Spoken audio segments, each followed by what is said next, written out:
Spirit, great God, help us tonight. Help us get through here and defeat our opponent. In the state of Michigan, every high school football team strives for one common goal: a chance to battle Thanksgiving weekend at the Pontiac Silverdome. That time is now. This is the place where the football champions of Michigan will be crowned. Right here on Fox Sports Net. Next.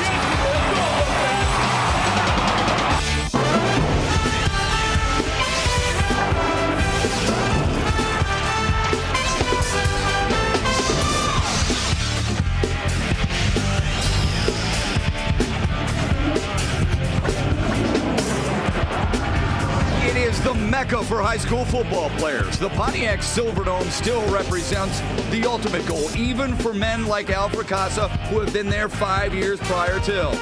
These kids have been through off-season conditioning, double sessions, and 13 weeks of being bumped and bruised and cheered on. This afternoon, it's about to pay off.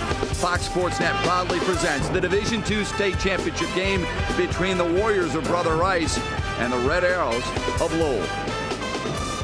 Hi, everybody. Alongside my partner, Rob Rubik, my name is Matt Shepard. Not sure if we can duplicate the drama that unfolded here moments ago in Division 8, but we will do our very best. This one might be the best of the lot.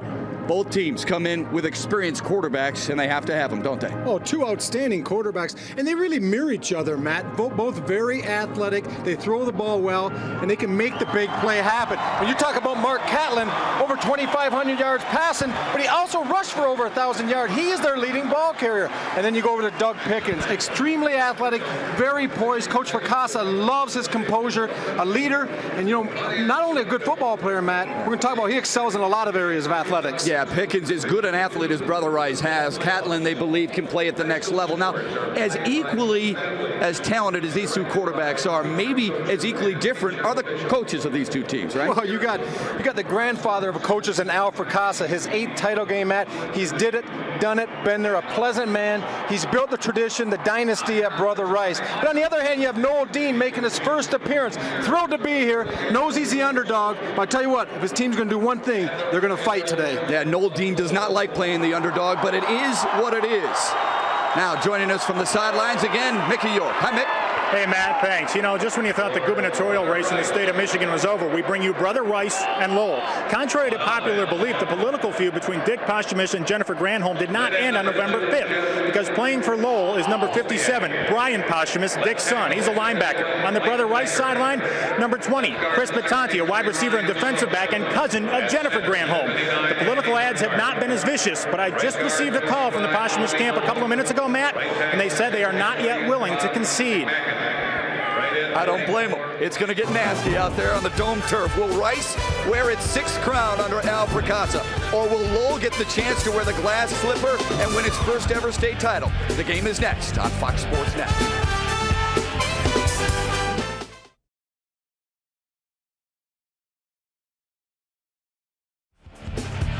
The MHSAA football finals on Fox Sports Net are brought to you by Bell Tire.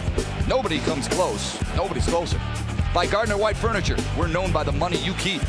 And by Wallside Windows, most preferred, most referred.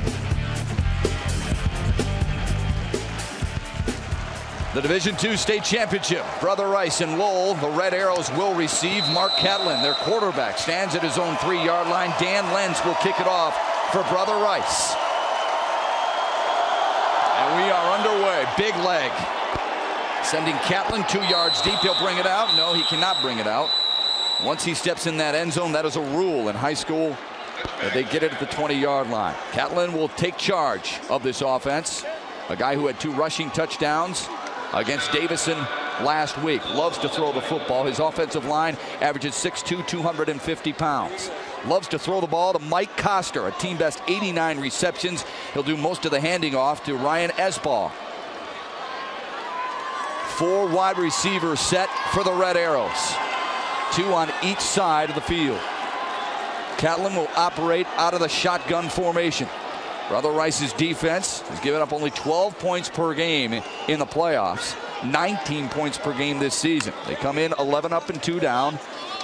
They went 3-1 in the Catholic League. They bring a man in motion. Catlin will deliver. Fires to the sideline and out of the reach of J.J. Wilder.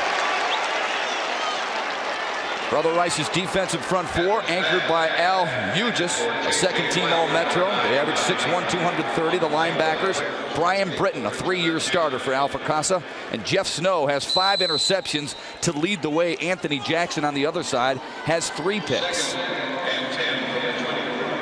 2nd and 10 for Lowell. Catlin under center this time. And he'll follow his fullback to the 25. Looking for daylight. Got the first down.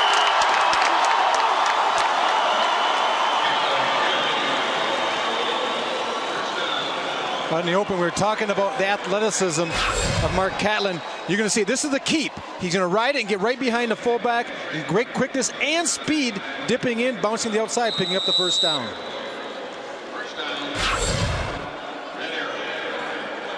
See what Catlin is really all about. A great kid, a role model in his community, and a multi-sport star at Lowell High School. 1st and 10 after the first down of the matchup. Catlin on a 5-step drop. Steps up into the pocket. He'll rush again. Eludes a tackler. Got another first down. Into Brother Rice territory to the 44-yard line. Big run. Ryan McMahon made the tackle. You know, talking to Noel Dean about Catlin, last year I had a chance to do the Jenison final game, and they had a lot of pressure. They ran a similar type of offense. I said, what are you going to do when you get pressure? He says, you know what we do? We let number 3 ad-lib. He's going to make something happen. He hardly ever gets sacked. Even though teams give pressure, he can make something happen. Tremendous quickness and vision.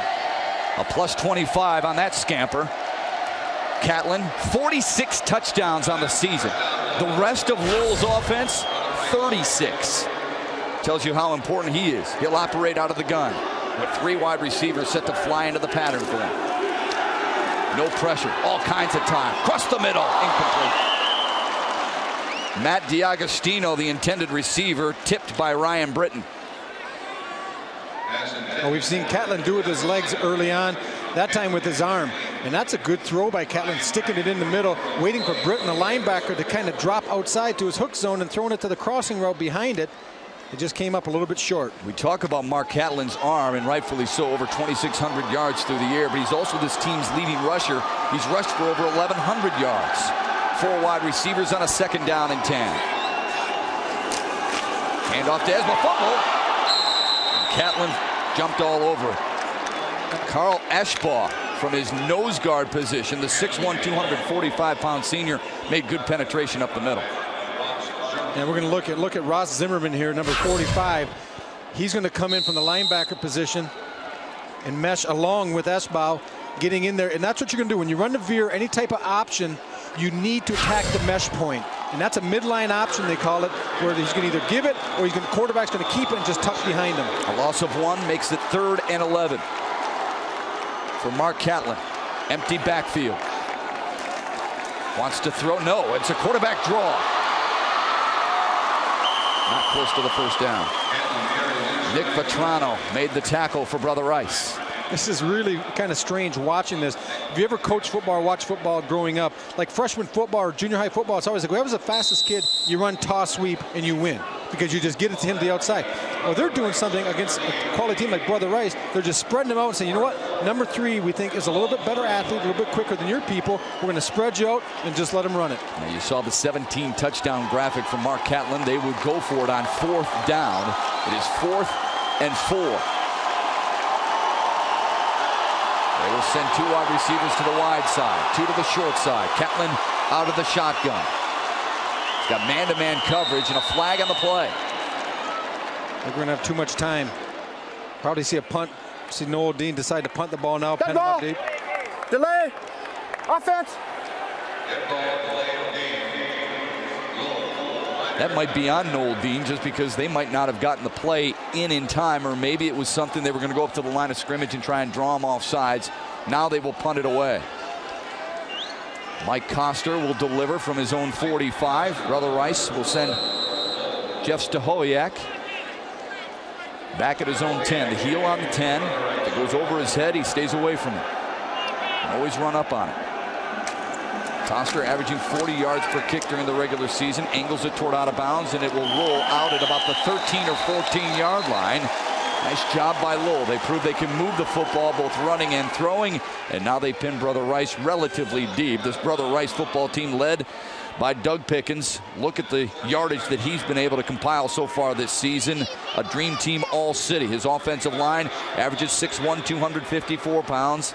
Loves to hand the ball off to Anthony Jackson, who had 930-plus yards during the season.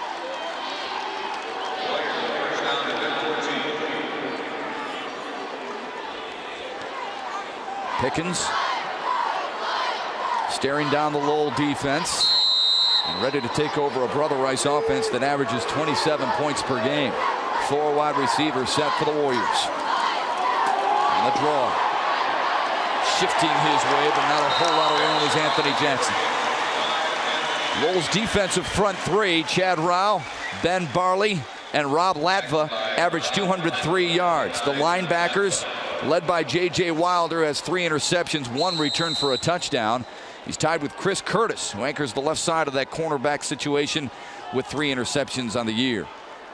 Lowell's defense giving up 12.5 points per game on the year, a little bit more than that during the postseason. Pickens under center on a 2nd down and 11. Stretching the defense, Jackson, left side. A little bit of a hole there. And he shifts his way for a +6.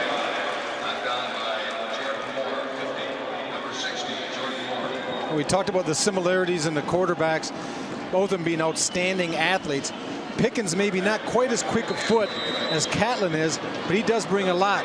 And the biggest thing, talking to Coach Fracassa, he just loves the type of character this kid has, not only in the huddle and in practice, but just all the time up and down the hallways of the school. And the fast-talking one, you know, that's the one that really kind of made me chuckle a little bit talking to Coach Fracassa. He is the catalyst to the offense. He's the guy who Fracassa says makes things go for our football team. He needs to go 4 yards for a 1st down. Play action and a half roll. Fires on the run, just out of the reach.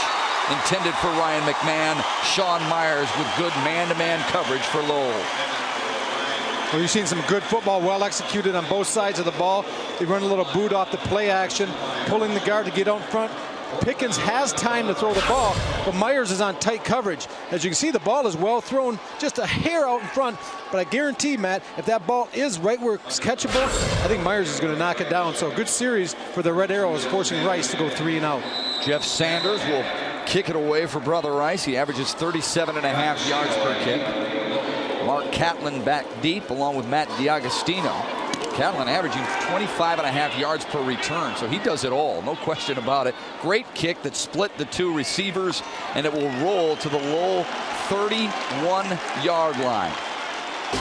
Brother Rice and Lowell in the Division II championship. They're squaring off, no score early on, with the Red Arrows aiming for Lowell.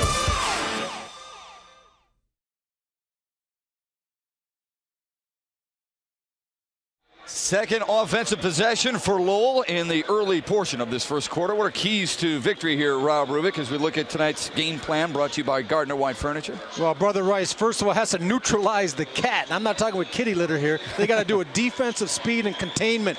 Also, Brother Rice has precious possessions. They know what Lowell can do, so each time they have the ball, they don't want to be turning it over. And you look at the Red Arrows, they want to cause some cough-ups, create some big plays defensively. And Air Force One, they got to be able to throw the ball up and down the field. All right, they have been able to throw the ball a little bit so far. Mark Catlin all season long has been able to do that. Coming in 190 for 322 and 2,600 yards. He'll hand it off inside. The first rushing play, Ryan Esbaugh. First rushing play for someone other than Mark Catlin. Maybe a pickup of a couple. Or you look at the Red Arrow offense. We've seen what Catlin could do. We saw what Catlin could do in the first drive, Matt. But I guarantee they can't just depend on him carrying this offense up and down the field. He's going to be a big part, but you have to use all your weapons. That includes the running back. Catlin in the gun on a 2nd down and 8.5. Just a throw across the middle. Caught! First down and more into Brother Rice territory again. J.J. Wilder with his 50th catch of the season. We're going to look at J.J. Wilder, number 9, is going to be lined up in the slot, and he's just going to run a skinny post right down here. And this is a well-thrown ball by Catlin. He just gets inside position. He delivers a strike. And a nice job. Actually, it was defense pretty well by Brother Rice. But when you put the ball on a rope like that and pinpoint it like Catlin just did, there's not much you can do defensively. Wilder 7 catches for 77 yards in the win against Davison a week ago. 1st and 10. Catlin out of the gun, looking to throw again. Dumps it off on a quick out pattern and another 1st down.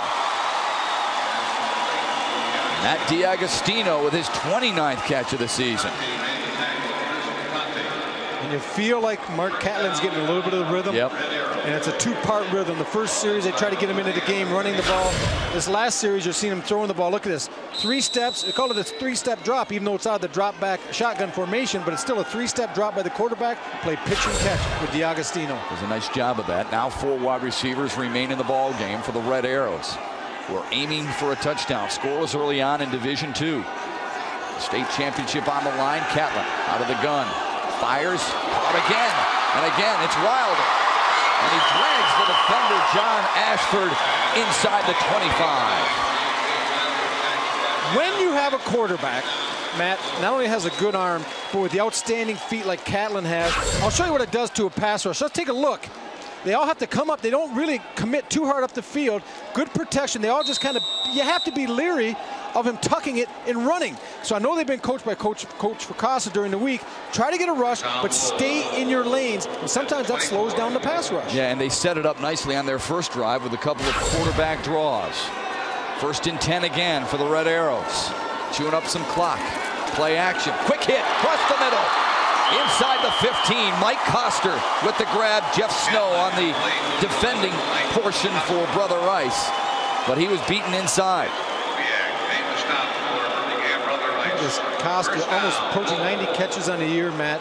Those are some outstanding numbers, and you've seen that not only from Coster, but J.J. Wilder, DiAgostino. That just shows that they're putting up some huge numbers throwing the ball. Right now, they have Brother Rice reeling on their heels a little bit. Yeah, Coster, a team best 126 points on the season. Catlin out of the gun, spreading the wealth offensively. On a 1st and 10. Quarterback draw, nifty move, and close to the 5. Special player, Rob, you can tell already, can't you? Yeah, and he's, not only good, we talk about his legs and his arm, but how about his mind? You're going to see only 5 people in the box for Brother Rice in this situation, and he's going to check to a running play because he knows when only 5 people are up, that means 6 people are in coverage. The middle of the field is going to be open. And if you can get somebody on the linebacker, Britton, like they just did that last time, you can have some success. Great block by Jordan Moore, who's a backup left tackle. He pulled and had a kick-out block that sprung Catlin a little bit. 2nd down and short. We'll call it 2 from the 6. Catlin again operating out of the gun. Looked off one receiver, got some room. Back of the end zone, should have been intercepted. Jeff Snow had his 6th pick right in his meat hooks, and he dropped it. Catlin just about got snowed under by Snow that time. That's just not a good decision. He rolls out. You're going to see everything's going to come out here. The receivers are going to work back inside, Matt. Catlin, one of the mistakes young quarterbacks and old quarterbacks, throwing across your body. You can't do that. You don't get as much on the ball, and as you turn to try to throw, all the defense sees that, and they flow back to where you're trying to go. 3rd down and 2 from the Brother Rice 6 from Mark Catlin and the Lowell Red Arrows. 12-1 coming in. 5-1 out of the OK White Conference. Wants to throw again. Shoulder shimmy. He'll tuck it. He'll score!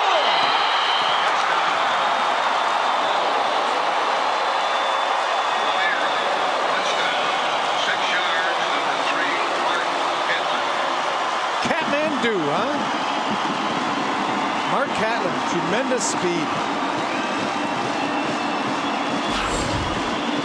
And the amazing thing is on this play, Rice is not even rushing their front 3. They are just kind of stalemate on the line of scrimmage because they know he's going to try to tuck it and run. But it doesn't matter what you know if you can't stop it. Chris Carpenter on to add the extra point. It's good, but it sounded like they were blowing the whistle a little bit. The Lowell Red Arrows able to strike first. Mark Catlin scampers in from 6 yards away, his 18th rushing touchdown of the season.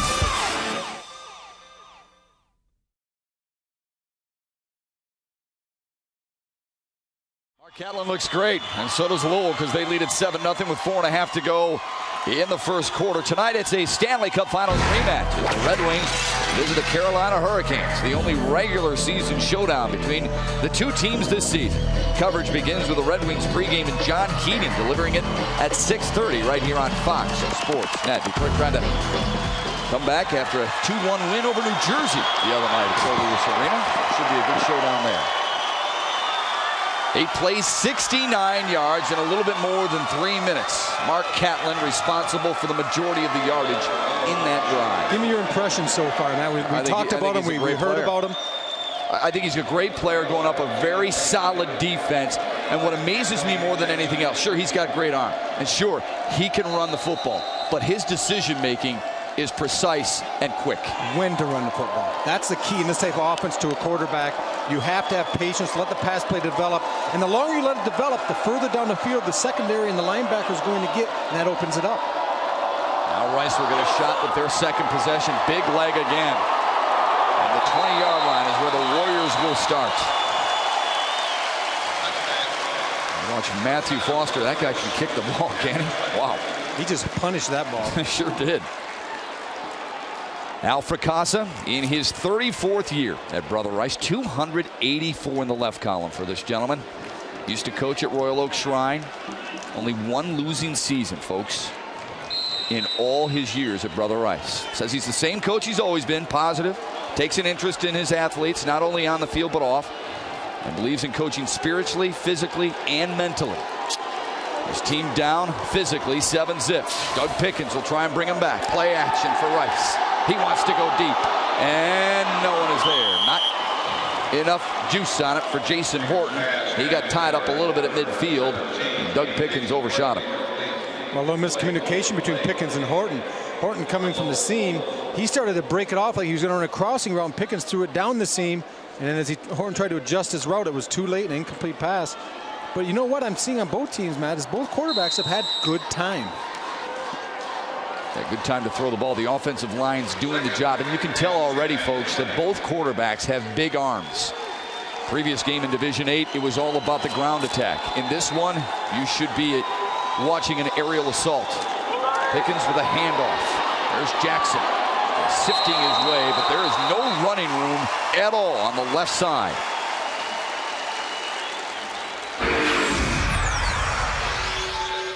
Well, the last play was just the counter tray, Matt. They pulled the offside guard and tackle through the hole. And the Lowell defense does a good job of clogging things up at the point of attack. Now a throwing situation for Doug Pickens and Brother Rice. Pickens has thrown 6 touchdowns in the first 3 playoff games in this postseason. Now he's just hoping for a first down.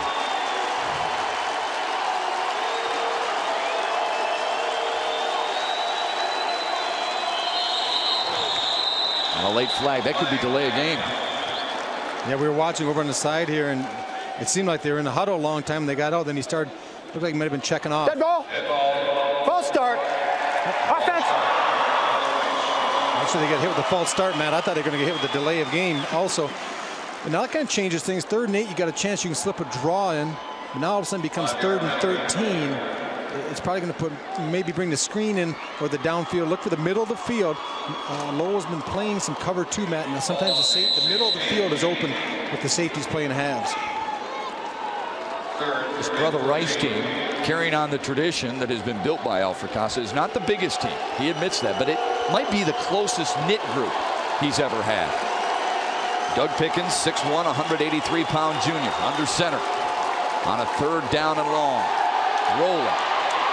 Could have been a face mask. There's the flag. Now he throws. Picked off!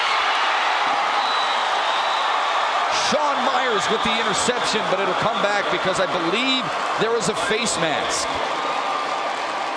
That is the indication. Good call, Matt. Seeing it at real speed. But a great play. It takes away a great play by Myers coming outside. Right here, number 72 gets a big paw. That's Chad Rao. Tried to create a little row of his own there. Pickens gets the ball up. What a break on the ball by Myers in the secondary. And a good break on the ball and a good break for Rice. They're going to retain the ball after the 5-yard walk-off on the face mask. Yeah, didn't drag him down. It's an unintentional face mask. Pickens might want to think about staying in the pocket. The rollout hasn't been as effective as he would like. Lowell doing a good job staying home at the ends positions. Our referee, Charles Sprang, Edward Vleck, Roland Pakinen, Albert Peterson, and Roger Rutan are helping out too on this Division II State Championship Friday.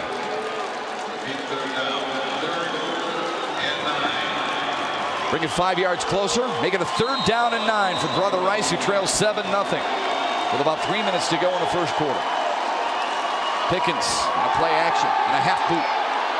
Downfield, has his man, he's open, has got it, and he will waltz in for a touchdown.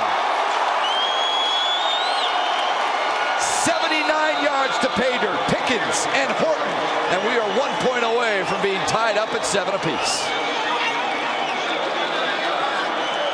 Well, I think Chris Curtis underestimated the strength of Doug Pickens' arm.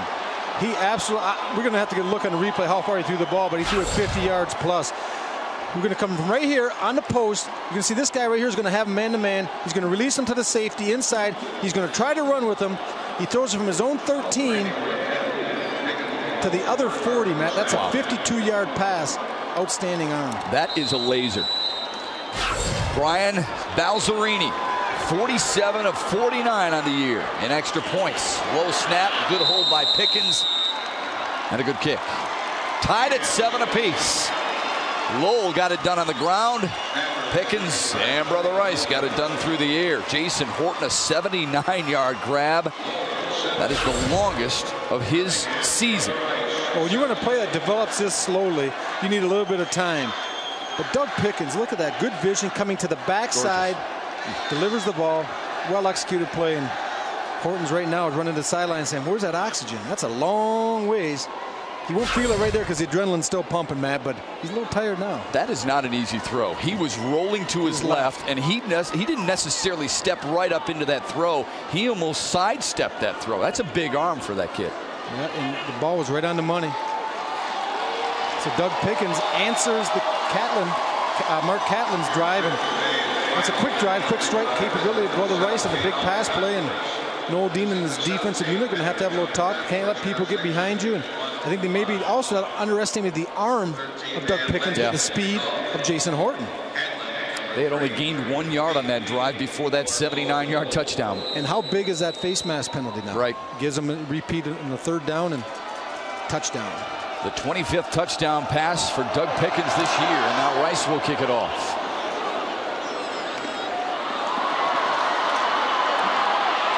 Good coverage.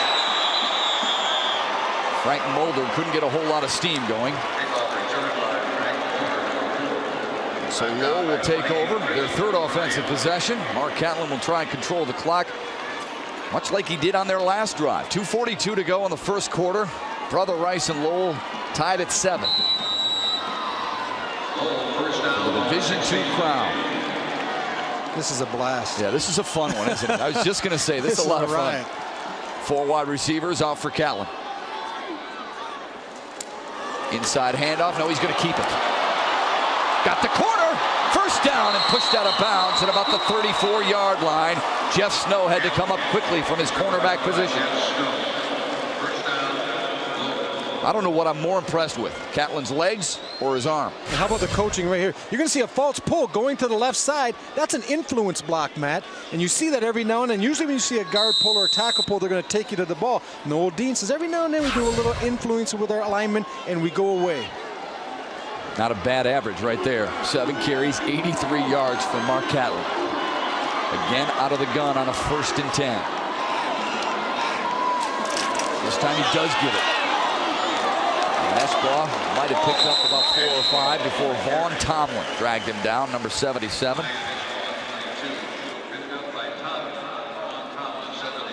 Vaughn Tomlin, whose father recently had a kidney transplant, played with a heavy heart earlier this year. Team made a big card, said a lot of prayers, and that's what that school does every Saturday morning, say prayers, but they did it for Vaughn Tomlin's father especially, and now he's on the road to recovery, we're pleased to announce.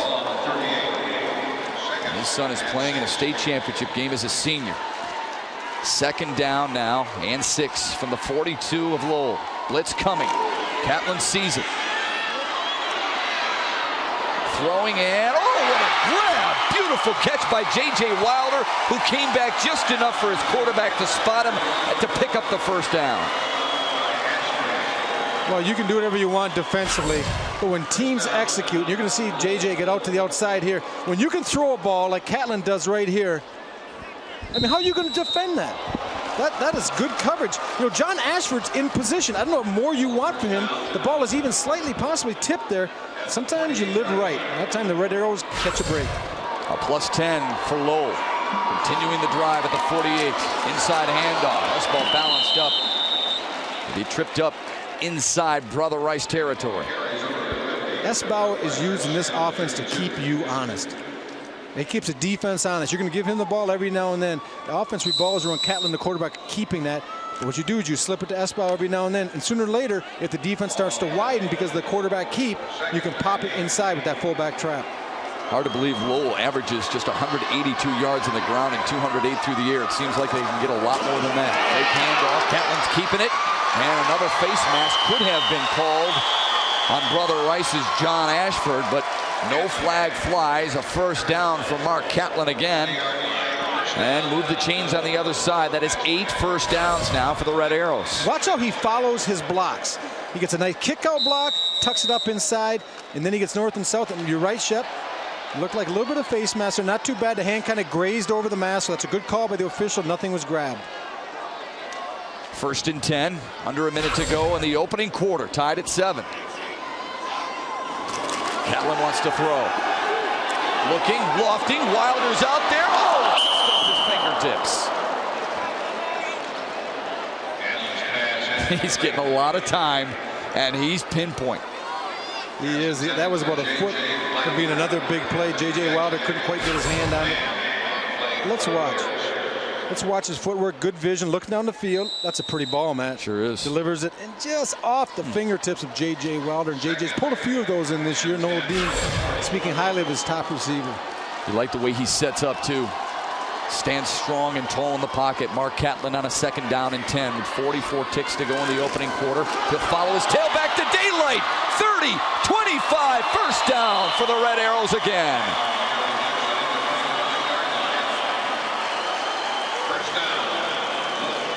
Well, you live by the blitz, and sometimes you die by the blitz. And you're going to see right here, they're going to bring him inside, and what's going to happen is Catlin runs right by him. That's Zimmerman, number 45. He's blitzing through the 2 gap. Well, when he comes hard, Catlin just sidesteps him, turns into a big play. A +16. Now on a 1st and 10 to the 24-yard line of Brother Rice, whose defense has been out there a long time in this first quarter of play. Catlin wants to throw. That's a tough throw and a good catch. That's a long way to throw it. DiAgostino tried to make a move inside, but Ryan Britton wasn't biting. But even so, Matt, it looks like it's going to be about a 5 to 6 yard play on first down. Puts him in a 2nd and medium. And you know when you're having fun is when the quarter's over and you don't even realize it. That's right. A fast 12 minutes in this Division II state championship tilt. Mark Catlin has his Red Arrows on the drive. Already 1 touchdown in his pocket. Tied at 7 against Brother Rice on Fox Sports Net.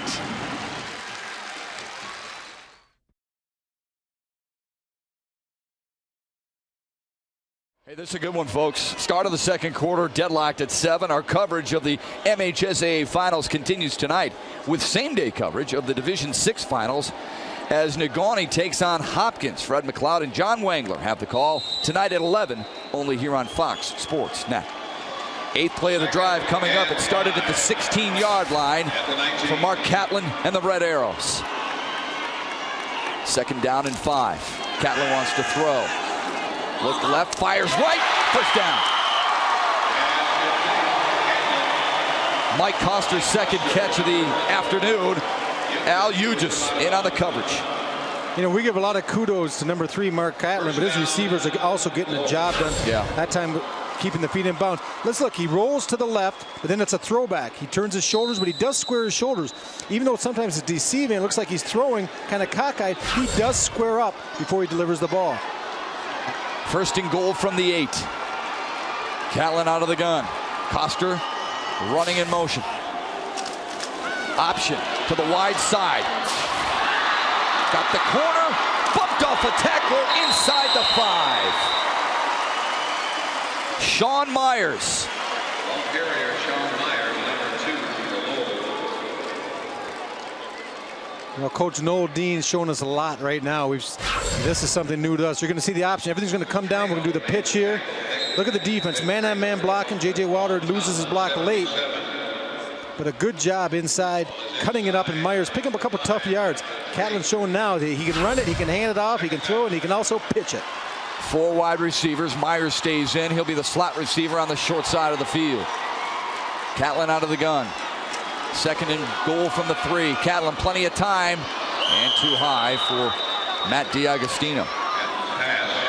This is the situation when you get on a short field, this type of offense, a spread offense, it loses a little bit of its effectiveness because you don't have a lot of room to stretch the field. The defensive backs all squat down, the linebackers are squatting down, so it's a little bit tougher for Catlin to drop back and try to scramble on the quarterback draw. Help us out. Who else runs this kind of offense right now that Alpha Casa is looking at? Well, one of the top ones in the country is at Division II level, and that's Grand Valley. They run it extremely well, and I know Noel Dean has spent some time out in Allendale studying, hopefully, the potential Division II national champs. Catlin, 3rd and goal from the 3. Short field to work with, so he'll tuck it under. Run looking for a 2nd TD. Instead, he stopped at the 2. Vaughn Tomlin came in and made the tackle. All 6'3", 260 pounds of him.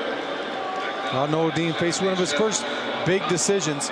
What are you going to do? We talked prior to this, Matt, just about how the linebackers, there's not as much room when you start to scramble. Mark Catlin finds that out right here. He's looking, lets the play develop. Maybe tucks it a hair quick. Looks like he can get in, but he gets just crushed. And that's Eustace, number 47, delivering the blow, and looks like we're going to see a kick. So Craig Carpenter and Matthew Foster, both who kick for this Lowell football team. It'll be Foster, who hit 9 of 10 field goals on the year. And a flag on the play. Could be a delay of game. Dead ball. Delay. Doesn't hurt him that much. Only sends Noel Dean's club back 5 yards. Noel Dean 60-14, a graduate of Montrose, who is also in the state finals. Played for Bob Hayes, as did Montrose head coach Dennis Reinhardt. Bob Hayes told me earlier in the week, how many guys can brag that they had 2 former players now coaching state champions, possibly? Foster's kick is up, plenty of leg and right down the middle. Lowell scores on another possession. Back-to-back scoring drives engineered by Mark Catlin and the Red Arrows. This one a field goal. They lead 10-7 early on.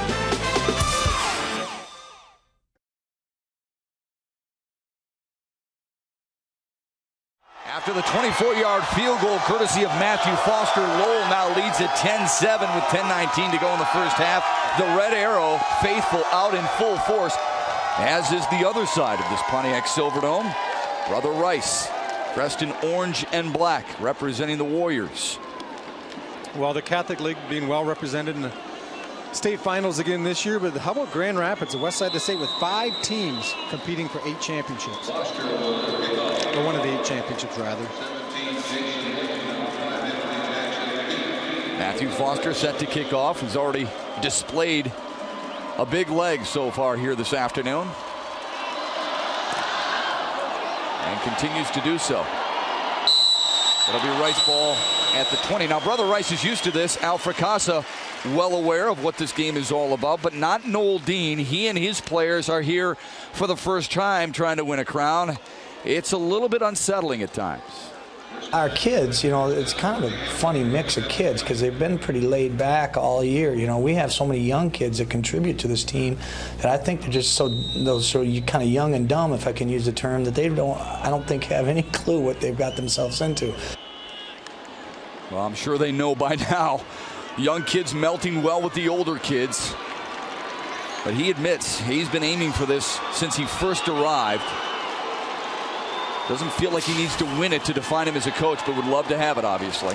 Pickens with a handoff. Horton shifting his way. And that's the first big gainer on the ground for Brother Rice. Chris Curtis came in from the cornerback position to make the initial hit. A different look for Rice. They've been running the spread as Lowell has for most of this game. Each time they come out in a straight tee. you're going to see 3 running backs in the backfield. And they just give it to Horton on the kind of like old crossbuck play coming from the weak side to the strong side with the fake to the fullback. But Lowell, obviously scouting Brother Rice, has possibly seen this formation once or twice. Coach Alfracasa didn't let me know about it, though. I'll tell you that in our interview. I never heard anything about straight T. Look what Lowell has done. 2 times as many yards as Rice. 79 came on one play for Doug Pickens, who has the corner and a first down, but a flag on the play. Should be holding against the Warriors, you would think. When it comes from the referee, who stands behind the quarterback, that is the indication. Yep. That's a problem when plays develop so slowly. Yep. The offense has to stay in their blocks for a long time. Out of the straight T, this becomes just like a power sweep. 3 backs all trying to pick up block. Oh, you see a jersey stretching there. We're not pointing out numbers, but a good call by the officials. And once again, the officials are here for one reason, Matt. They get graded each and every game during the regular season. And if you're grading poor, you get graded by the coaches, by the athletic directors. Holding on the offense. Second down. And if you don't grade out well, you're not going to get to the dome. It's not just like the football yeah, teams, and it's right? not like one of those things where you say, well, they could suck up to one team and call it well for the one team, because obviously the other team's not going to grade them very well. So they've done a steady job the entire season. 9.5 to go in the first half. 2nd down and 11 for Doug Pickens, the Warriors, and Brother Rice, who trail 10-7. 4 wide receivers ready to fly out into the pattern for Pickens. Bubble screen to the 21 after Jeff Stahowiak, who was held catchless last week in the semis against Allen Park. Well, I'm sorry, Matt. They try to get Stahowiak involved in the offense a little bit there, running the screen out to him, but well defended by the Red Arrows, flowing outside, getting speed. They run real well at the linebacker position. We saw that in the previous play when the holding was called. There was a lot of red shirts flowing. You're looking at Chad Rao, who hustles in from the defensive end position too. Kind of a backer / defensive end for this team. This is a 3rd down and 9 for the Warriors. Looks like Pickens is checking off at the line of scrimmage. As Stahowiak to the left, Horton to the right, has to hurry to get the play off, but won't have it in time.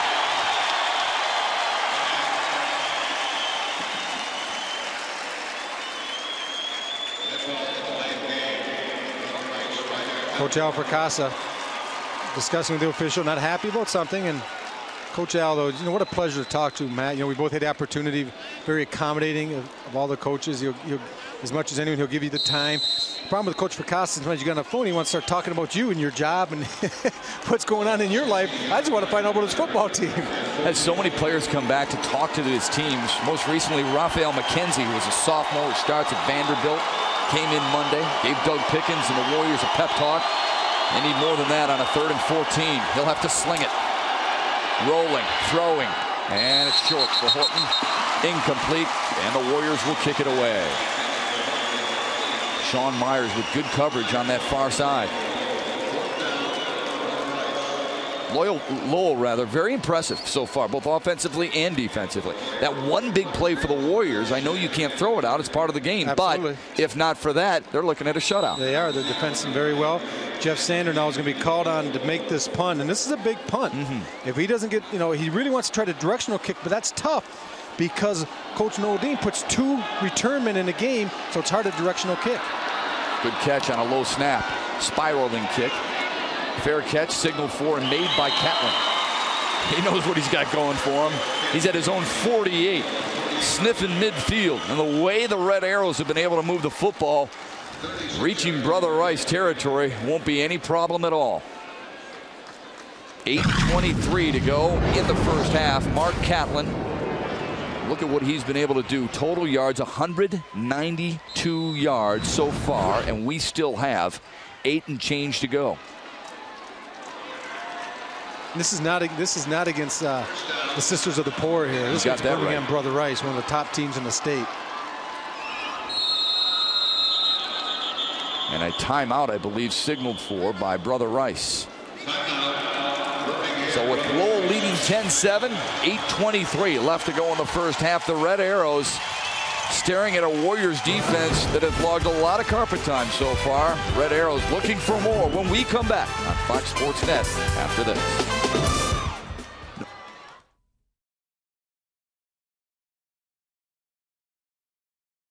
Well, this is a fun ball game. Smiles on both sides of the field here at the Pontiac Silverdome Division II State Championship between the Red Arrows of Lowell and the Warriors from Birmingham, Brother Rice. Right now it's Lowell on top 10-7, courtesy of Mark Catlin, who has almost 200 total yards. That's not for the offense, folks. That's for the one individual, the senior. We knew coming in he was something special, but he's kind of exceeded my expectations. Me too. I'll tell you who always lives up to the hype. Mickey York. Mick? Oh, I don't know about that. I'll tell you what. You guys were talking about Alfred Casa a little while ago, and anybody's had a chance to meet him can tell you what a great guy he is, but it's hard not to like Noel Dean. He and his team very involved in the community. Earlier this year, Dean organized a golf outing in Lansing that raised $15,000. They decided to take the money and buy books for underprivileged school children in their district. As a result, 6 different schools will benefit. Pretty good stuff, Matt. Absolutely. In order to get on this football team, this Red Arrow football team, you have to be involved in the community. If you're not willing to do that, don't even bother trying out. They've been in Sports Illustrated a couple of years ago for their community service, remodeling homes, and a secondhand book drive that they raise money for. Received many state community awards. I mean, they really get involved. We have a little injured in one of the officials. Getting a little tape. The trainers are seeing him here and trying to get him ready.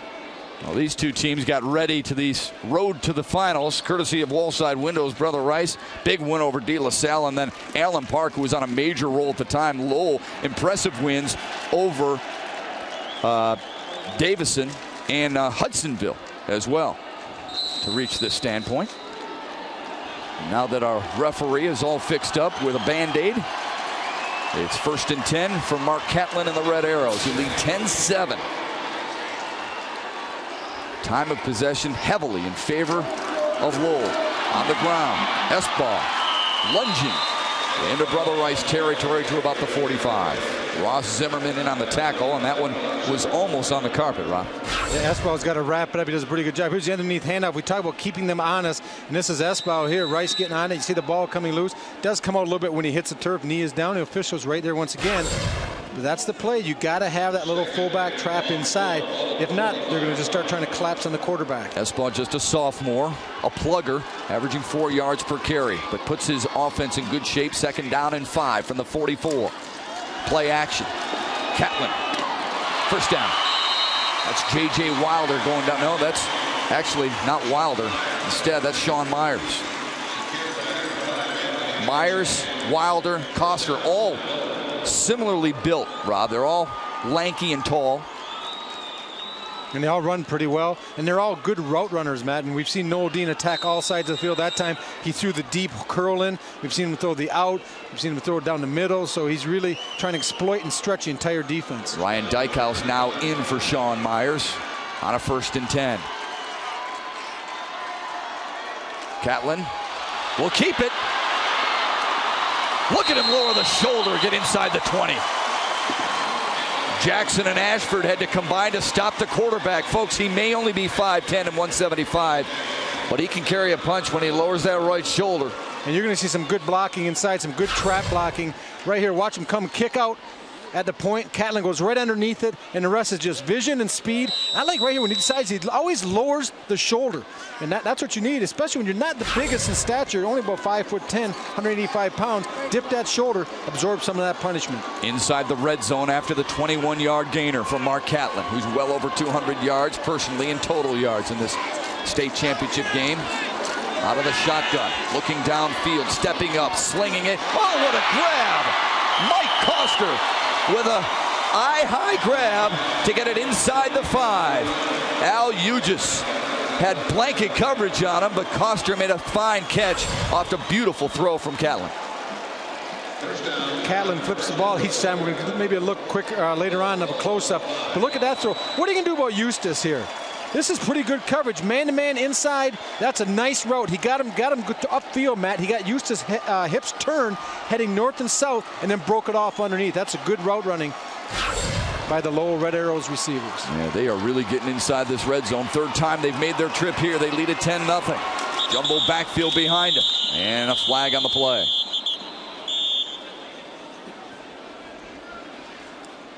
I'm looking. I hear the whistles, but I don't see a yellow flag anywhere. Oh, there it is. Dead ball. False start. Offense. A little bit different formation for the Red Arrows coming out, Matt.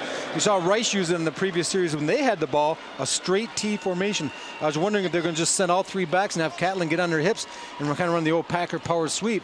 They were going to run a power inside. Let's see what Noel Dean does now. He has a little bit more field to work with. That's not a bad thing for his offense on 1st and goal from the 10. 5th play of the drive that has already eaten up 46 yards.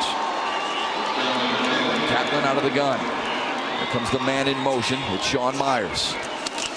Catlin play action, fires on a crossing route. Oh, knocked free. That's a fumble. Now, just has it. No, they're going to call it incomplete. Sean Myers running out in the pattern, but it was J.J. Wilder who thought he made the catch for a moment. Apparently didn't get both feet down. Just did the smart thing. He just picked it up and started running until the whistles were sounding. Yeah, he didn't get both feet down. And what happened, Matt, was where the ball was kind of up on his shoulder pad, and he's trying to pull it down off his shoulder pad, and that's when he gets hit, and the ball pops free. So he never did have possession. Good call by the officials being there. And Noel Dean's going to decide here. He's going to take a timeout, eye things up a little bit, and hopefully make that touchdown call. An important 2nd down and goal from the 10 with 6:01 to go in the first half. His offense has been a sight to see. Noel Dean, whose club has done an outstanding job moving the football against this Brother Rice defense. Noel Dean feels like he's got something going against Alfred Casa's defense, and with good reason, because Noel Dean, each time he's had a child, it has been a watershed mark for the team in which he is coaching. In '95, he had a little boy, who's the ball boy, by the way, Cannon. And his team went to its first ever postseason. That's while he was coaching at Bendel. In '97, his son Zeph was born, and they won the league title and lost in the playoffs. In '99, his daughter was born, and they had their first perfect season in Lowell. 2nd league title and 1st playoff win. And then this year, just 4 months ago, his son Doak was born, and he's advanced to his first state championship game. I asked him, what happens next if you fall short against Brother Rice on Friday? What does your wife say? And he says, I'm on my own. There's no way. We're done. How about that naming his boy Doak? You got to love it, being in the former home of the Detroit Lions, one of the great Lions, Doak Walker, although he never blessed these premises. One of the all-time greats named his boy Doak, and he said he always liked that name. And it's bringing him a little bit of luck this year. Noel Dean got to be extremely excited to be here. Lions could use Doak Walker now. 2nd down and 10 from the 10 of Brother Rice. Catlin in the gun. Firing corner of the end zone. Coster couldn't reach it. Really the first bad pass that Catlin has thrown today, because he was wide open. Yeah, that throw a little bit errant, got away from him. Coster did a nice job getting position and getting open. The ball just sailed a little bit. And it's funny when you watch Brother Rice, you wonder why Catlin has so much time in the pocket. The reason is they're not rushing hard with their defensive line. They're just going to kind of come across, engage a little bit, but they're all looking, keeping their heads up, making sure number 3 is still in the pocket. Oh, there's a great camera shot just out of the reach of Coster. So now a 3rd and goal from the 10. We've already seen the leg of Matthew Foster. He has 1 field goal, so that's not as much a concern for the Red Arrows. 4 wide receivers for Lowell. Catlin. He'll tuck it and run, looking for a 2nd touchdown, and he's got it.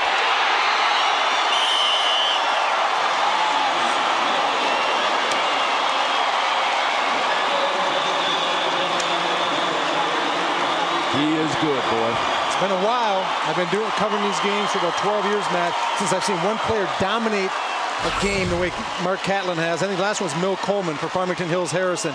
But he's got the legs, he's got the arm, and he has vision. You put those 3 together, you get touchdowns. He takes him head on. Folks in Lowell cheering section watching the replay here at the Pontiac Silverdome and cheering it even more after witnessing it a 2nd time. The 2nd time that Matthew Foster has lined up an extra point. He's made it again. It is now 16-7. Red Arrows on top. 17-7 rather.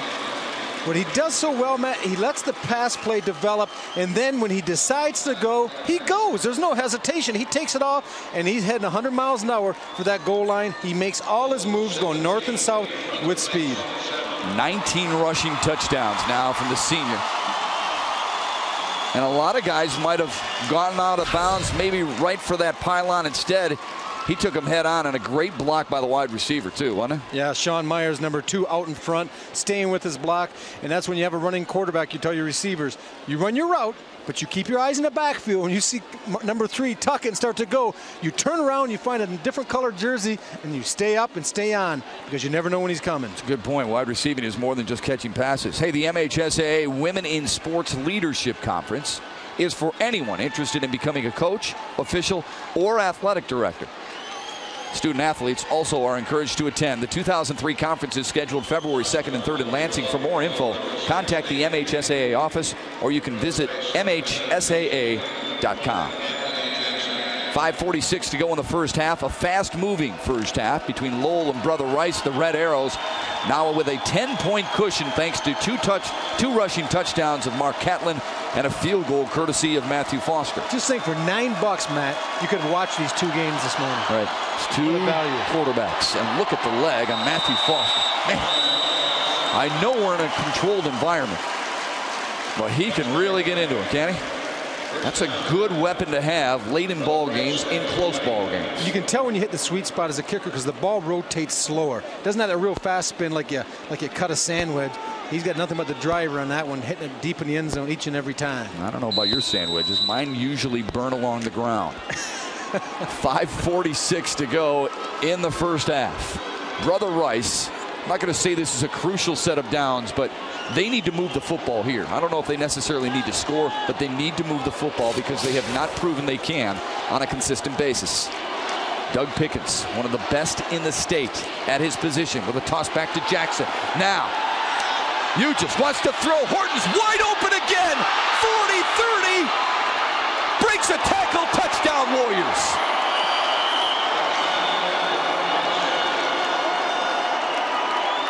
Well, when you coach as long as Al Fracassa, you get a few tricks up your sleeve.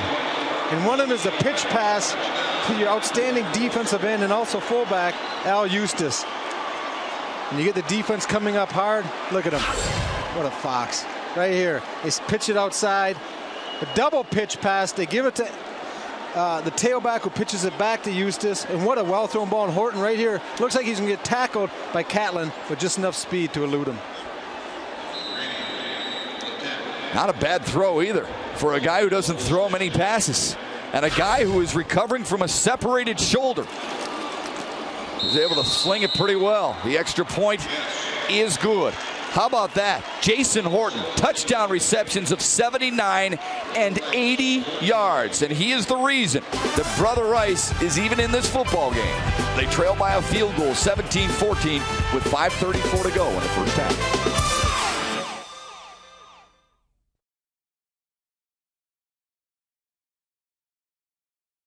17-14, Lowell on top. Brother Rice with big play capability. Jason Horton, 2 catches, Rob Rubick, for 159 yards. Those are like Randy Moss type numbers. You get in the Hall of Fame real quickly when you put up those stats. I had 159 yards. Oh, wait, it took me 7 years in the NFL to get those yards. Last week against Allen Park, Jason Horton caught 2 passes, but for only 54 yards, but did have a 44-yard touchdown against Allen Park. So 3 touchdowns in the last 2 weeks. We talk about Mark Catlin's day. Jason Horton not having a bad day either. Yeah, Horton's not going to hear a boo, that's for sure.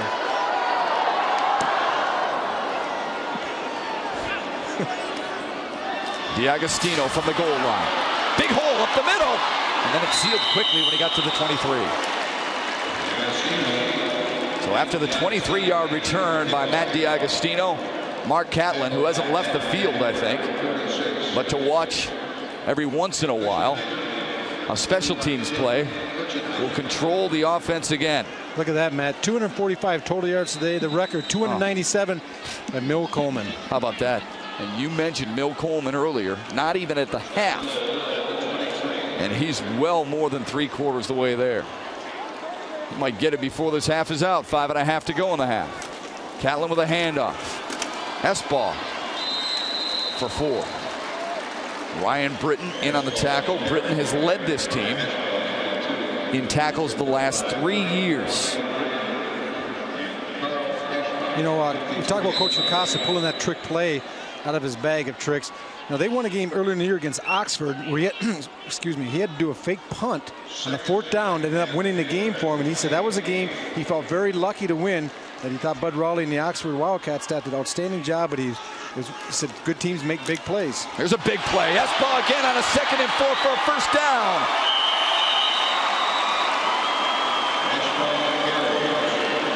Boy, it's one thing making trick plays and big plays for Brother Rice, but these sustained drives by the Red Arrows, they're proving they can go through the air or on the ground. When we talk about this is the play, nice trap block by Mike Wildy that time, kicking out, and Espal just does the rest. There's a lot of room, and that's what happens when you have a quarterback that threatens the perimeter when he keeps it, and he threatens you in the passing game. You forget about the lost man, and that's the fullback, Espal.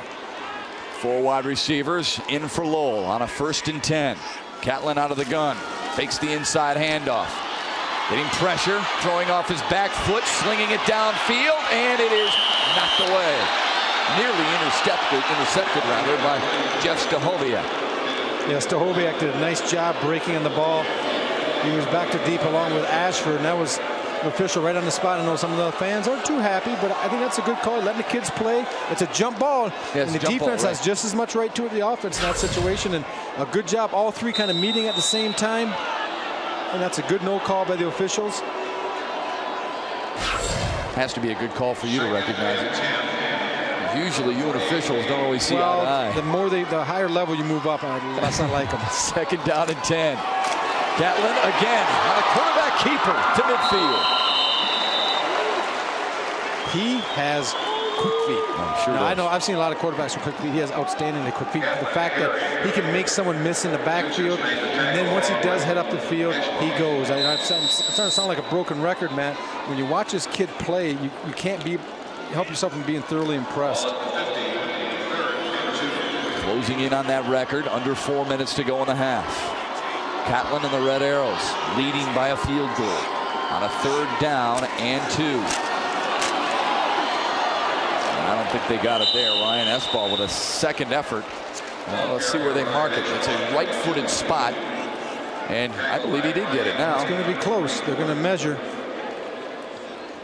Official timeout. Good 2nd effort by Espal that time. I'm sure the Brother Rice defense was keying on Catlin. You can't help but to key on him. The guys put up over 250 yards on you in the first half, but they slip Espal underneath, and I'm thinking he's got it, Matt. What do you think? Make your call. We cover Eastern Michigan together, and 9 times out of 10 you're right, and 9 times out of 10 I'm wrong. I think he's got it too, and you know that I'm not 90% on this stuff.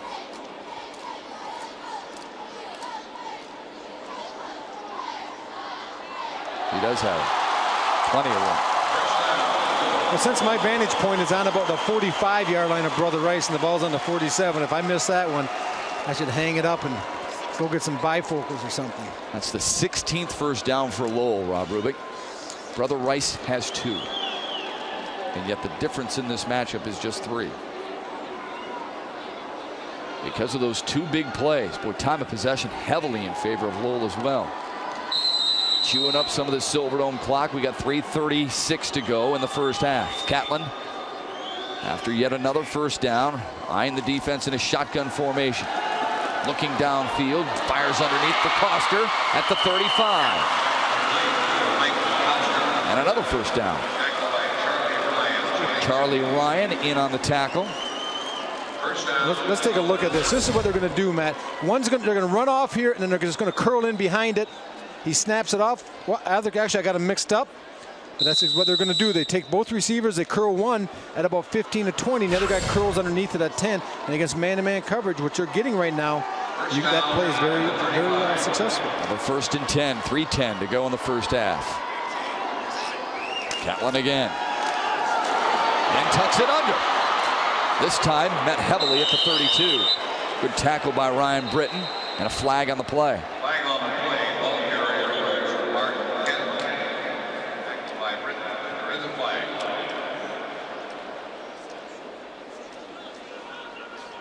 Noel Dean wondering what it is. We're going to holding call. That's a big call. You're looking at a 2nd down and 6. Now you're going to be back at 1st and 20. Well, with Catlin, though, nothing's out of the possibility. So here's the call. Holding. Offense. You know the play I'd like to see right now, Matt, is that if you're Lowell and Coach Noel Dean, you send 2 to 3 receivers maybe to the wide side of the field, you roll Catlin, and then you slip S-Ball, the running back, on a throwback screen. You know, how can you pay attention to him when you're the defense of Brother Rice? As soon as Catlin starts going to the outside, that's going to draw a lot of attention. You have Dykehouse and DiAgostino split wide to the left. On the short side of the field, it's Coster and Wilder. Inside handoff, fumble, and Rice has it. It is Vaughn Tomlin who makes the recovery for Brother Rice. Actually, Justin Walker in on the recovery for the Warriors, and another big play goes in favor of Brother Rice. Well, it's the read. He does give it to Esbal. It's kind of an option where you can give it or pull it and run the keep. It almost looks like Esbal was trying to take it. Catlin might have been trying to pull it out. No, he gives it to him. He looks like he hits his own man, Matt, the back of his own player. And the ball pops free, and Rice is right there, Johnny on the spot to recover. But how do you handle quick change, sudden change? How do you handle it as a team, Matt? We're going to find out if Lowell is up to the challenge. It's the 11th fumble recovery for Brother Rice this year. Now 1st and 10 for Pickens.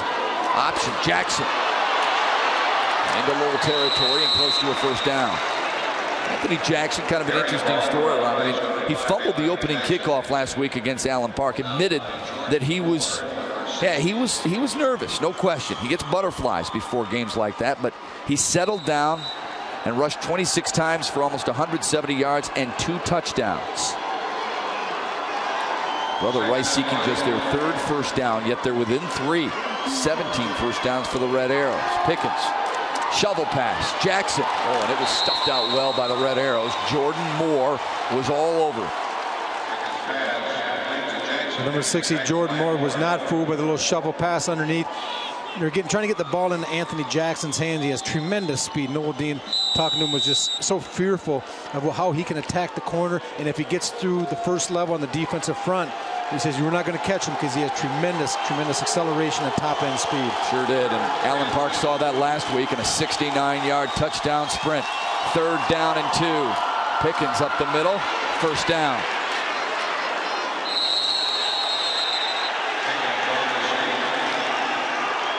They get a late whistle, and the reason was I don't think Pickens would go down. He kept fighting and fighting and fighting. And the Rice bench was up in arms that time. I think they saw something. And obviously they saw the same thing the officials did, and that's a personal foul. It's going to be a 15-yarder. Yeah, that's a big penalty. You're right, Matt. They're on the 42-yard line now, moving in. It's going to put them in the plus 30. And this is a late penalty.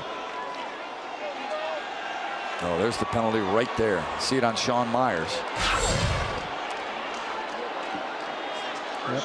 You know, Sean like to take that one back, and Rice is in business now, trailing 17-14, only $120. With 2 timeouts left, plenty of time, especially when Pickens has been delivering the ball down the field. Noel Dean knew his team couldn't make too many mistakes on the state championship Friday. 6 penalties now by the Red Arrows. See if Pickens can deliver. He's getting pressure from Posthumus, and then he's dragged down. Jordan Moore and Brian Posthumus putting the backside pressure on in their 1st sack. Yeah, good job in staying with the play. And I'm not sure. They're trying to roll Pickens to the left. He's a right-handed quarterback, and the Red Arrows never give up on it. You see Posthumus 57. He's breaking free, but right there inside, getting a little bit of help from his friends. And a good job. Ben Barley also in there that time. Jordan Moore getting pressure. They're all around the ball, and that's what you want from a defense. The red wave circling, engulfing, and tackling Doug Pickens. Rice using one of their timeouts. They have 1 left with 57 seconds remaining in the 1st half. We ask you to stick around at the half because Mickey York will talk with the coach who's leading going into the locker room, and then the coach trailing. He'll talk with him as they come out. See what kind of adjustments they make. Well, referees are more than a necessary evil, folks. They're people who come from all walks of life and all kinds of backgrounds and serve an important function in the development of responsible, respectful young people. We dare you to join the officiating ranks. For more information, visit MHSAA.com. Rice, second and 22 on the 39. Doug Pickens trots off. Back onto the field after getting the instructions from Alpha Casa. Needs to throw it across the middle. Knocked down by Jordan Moore and nearly intercepted.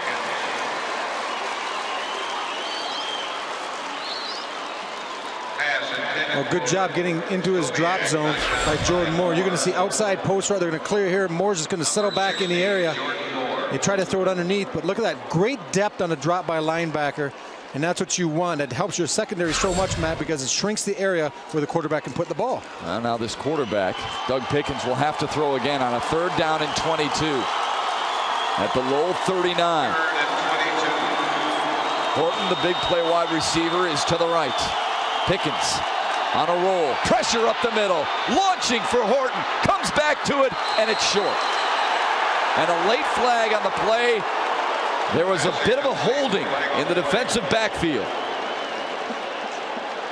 When Horton tried to come back to it, he was held up. And they ran an out and up that time. He's going to be out here. He's going to go. You can't really see me lose him, but he goes out, Matt, like he's running the out route, and then turns it back up. And as he tries to come back, he gets grabbed a little bit by Curtis, and the official was right there in great position. Curtis got a hand on him. There's the pressure applied. Rob, that's why you always preach as a defensive back, you have to turn your head. Interference on the defense. 1st down. That was floated up there by Pickens because of the pressure up the middle. That was just a jump ball. But the cornerback, Curtis, failed to turn his head and then held up. Yeah, that whole play started going south on Curtis when he bit up on the out route. So then he's trying to play catch up the whole time. So when Jordan cut it back, he wasn't ready to choke it down and make a play. Pickens checking off at the line of scrimmage on a 1st and 10 from the 24. Jackson keeps those legs turning inside the 15. Brian White in on the tackle.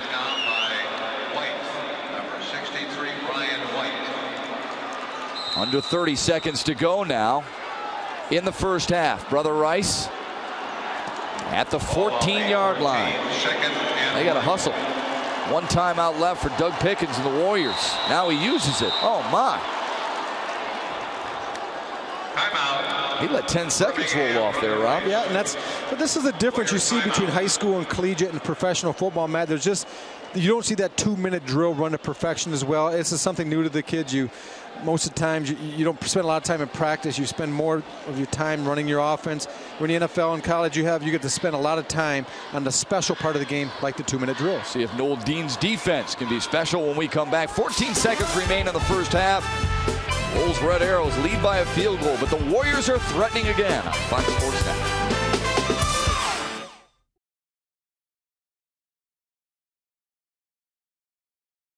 6th play of the Brother Rice drive upcoming, with the Warriors trailing 17-14 and 14 ticks left to go in the 1st half. Doug Pickens and the Warriors just used their last timeout, so they'll have to throw it here. Cannot take a sack. A delayed corner blitz. Pickens for the end zone. Over everybody's head.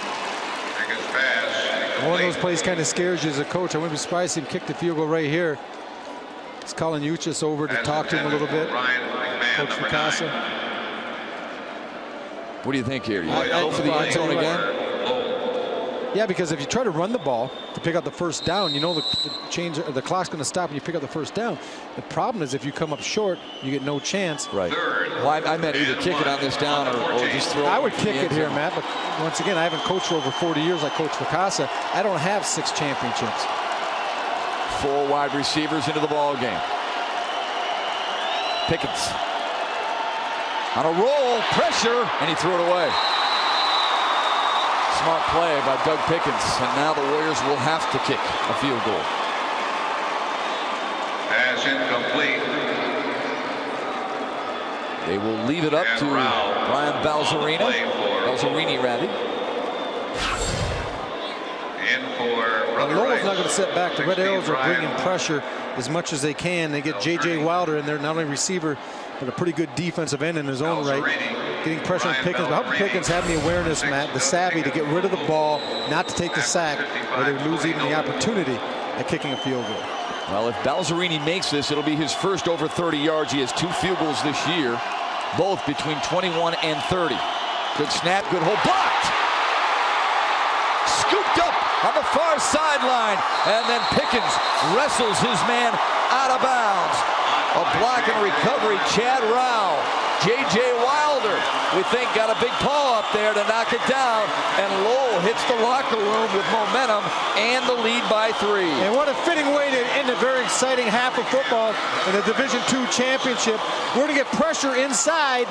Big Chad Rowell, number 72, although coming off the corner, I think it's J.J. Wilder making back-to-back big plays, pressuring the quarterback, blocking the kick. Lowell leading it 17-14. You're watching the state high school football finals on Fox Sports Net.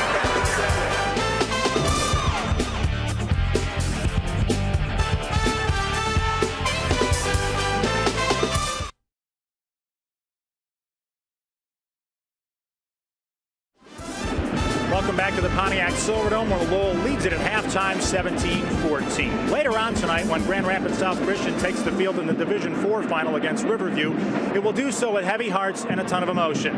They lost one of their teammates last week, and although Derek DeYoung will not be here in body, their faith tells them he will be here in spirit.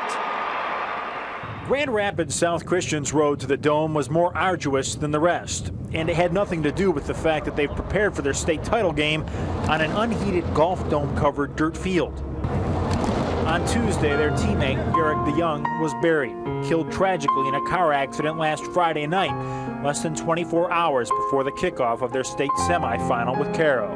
I didn't know if we should really be out there playing, but our coach told us before the game, he said, just do everything to the best of our ability, and that's what we did. His parents wanted us to be out there, and I know he did, so he was our #1 fan, so up there. They, of course, did decide to play, and as the final seconds wound off the clock, a 42 hung under the Sailors' side of the scoreboard, the same 42 worn by Derek DeYoung. And as the Sailors knelt for a tear-filled post-game prayer with the South Christian student body, there was some comfort in knowing where Derek was. When it comes to football, you know, it's waiting for him to be here, but you know, we know he's not going to be here, but we know he's up there watching us and rooting for us. Every kid that trots onto the Silverdome turf this weekend will be playing the game of their lives. But because Derek DeYoung will not have that opportunity, the game for South Christian is bigger than life.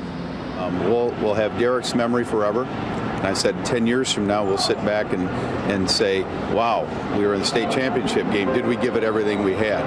And, you know, I want that memory to be good, too, that we had the chance and we did our very best. The entire team had the day off on Tuesday to attend Derek's funeral. They have somehow had to refocus on football in just 2 short days. They amazingly did that last Saturday. It could be an even more amazing story tonight. You can catch that game on Fox Sports Net at 1:30 in the morning on tape delay. We'll be back with the second half of Lowell and Brother Rice in the Division II final right after this.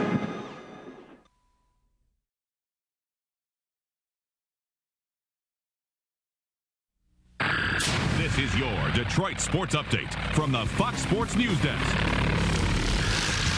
Hello, everyone, and welcome to this Detroit Sports Update. I'm Angie Arlotti in our Fox Sports Net studios, and we are here every night at 10 o'clock with the Detroit Sports Report, covering the local teams and the national stories you care about most. Well, on a recent show, we took a look at a great debate that's been raging for the past several years.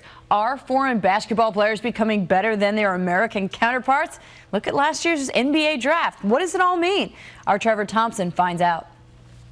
Last year, Spaniard Pau Gasol led all rookies in scoring, rebounding, block shots, and field goal percentage. And it was Gasol, not Jason Richardson, not Kwame Brown, not Rodney White, who was the NBA's Rookie of the Year.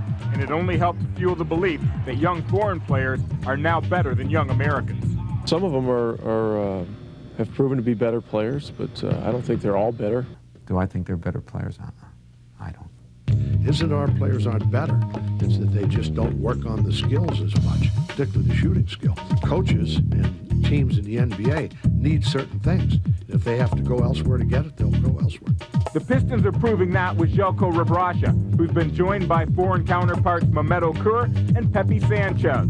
All are talented, yet fundamentally sound in the basics. Not true for all your highly touted American college kids. Our players are supposed to produce and be high flyers and impress the scouts and impress the colleges, and their players can just get better. And there's not as much hype on them, there's not as much pressure, there's not as many people telling them what to do. Which is why Carlisle is a fan of his foreigners. Now, there are 3 guys that we're going to count on as the season continues to progress. There's no doubt that European players are legitimate NBA talents, but there's another reason that the league wants these guys to be successful: worldwide marketing rights. The more successful a player is here, the more he's marketed worldwide. The teams and the league stand to make millions. Yeah, for sure. I mean, it's big. I think TV, globalization, internet, all the stuff help to develop the NBA into a worldwide league. Consequently, kids around the world are growing up with NBA hoop dreams of their own. And as you can see, those dreams are becoming a reality. The best players deserve to play at the highest level. And as long as the European players continue to develop into guys that are not only legitimate NBA players, but very good NBA players, they deserve to get the opportunity, and they will continue to, because the rest of the world has grown to love the game as much as we have. "I love this game" is a slogan they're learning to say in every language around the world, then coming to the NBA to prove it. I'm Trevor Thompson for your Detroit Sports Report. Trevor, thanks. And don't forget to join us here every night at 10 o'clock. We are all over the Michigan teams and big national sports stories that mean the most to you. And tonight you can catch us right after the Red Wings game. It's a Stanley Cup rematch with the Wings in Carolina. The puck drops at 7, and our pregame coverage starts at 6:30. And, of course, your Detroit Sports Report will follow right after that. But for now, we're going to get you back to the Silverdome and the Division II high school football finals. Enjoy the second half, everyone, and we'll see you tonight after the Red Wings game.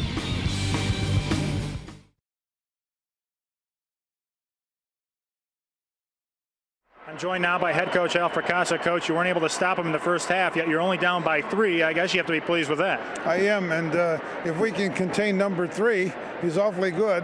We'll be better this half, but that's the key right now. Our defense has got to be able to play and contain number 3. What sort of things were you able to do at halftime that maybe can do that in the second half? No, you got to have some people to come up and do some tackling on him, because he's awfully quick and awfully good. So we're going to see what happens the second half. All right, Coach, best of luck to you. Thank you. Matt, no doubt, Mark Catlin put on a heck of a show there in the first half. He will be a key here in the second half. Back upstairs to you. Absolutely. Thanks, Mickey. Closing in on the all-time record for total yards by an individual in a state championship matchup. And he's a big reason why the numbers you're about to see are so heavily in favor of this Lowell football team. They have been something else to observe on the offensive side. Well, they've been very methodical offensively, where Brother Rice is hitting with the big plays. Yeah. These are Bell Tire first half stats. Right here, 18 first downs to 5. That's one telling stat. But how about this? 186 yards. Now, if you're going to tell me that Brother Rice was going to rush for 20 yards in the first half and be down by 3 points, I wouldn't believe it. And the last one right here, Matt, is the one we like to look at often. That's time of possession. Noel Dean wanted to limit. We talked about precious possessions, and he wanted to make each one last. Well, he's done a pretty good job of that today. With the exception of the 2 big plays, he'd be pretty comfortable right now. Yeah, Al Fracassa told us earlier in the week that in order for us to win, we must avoid mistakes, execute, and block and tackle. I don't know if they're doing the latter as well as they would have liked. A lot of folks here from Lowell, faces painted, decked out in red and white, the colors of their favorite high school football team, who are a mere 24 minutes away from performing similar to what they did in the first half and winning their first state championship. It'll be important for them to keep the roll going. Meanwhile, we talked about the quarterbacks at the outset of our broadcast. Pickens has the touchdown, but Catlin has the yardage. Yeah, Catlin has, 10 for 18 in the passing game, 111 yards. Pickens 3 for 9 for 81 yards. You got to remember some of those yards, I believe, on the sack are taken off. But Pickens has been able to come up with the big throw in the first half, where really keep his team in the game. Well, 79 of those 81 yards came on one play to Jason Horton to get Birmingham Brother Rice even at the time at 7 apiece. So Doug Pickens yet to really find his groove, and I would think that that will be something they're looking forward to in the second half as well. Yep, they got to keep it going, Matt. And there's a lot of things they can build on. That's what coaches do at half. They not only pick apart what you need to get better at, they're going to find some things that worked in the first half, and then they're going to keep trying to keep that rolling. And so far, Noel Dean and the Lowell Red Arrows seem to have it rolling offensively, but they still haven't had an answer for Jason Horton, the great Brother Rice receiver. Doug Pickens, too good of an athlete to keep him down. You know he will be heard from in the second half. The question is, can the Brother Rice defense stop Lowell's potent offensive attack? They need this guy, Anthony Jackson, to get going a little bit too. Jackson in that first half of play, 5 carries, just 25 yards.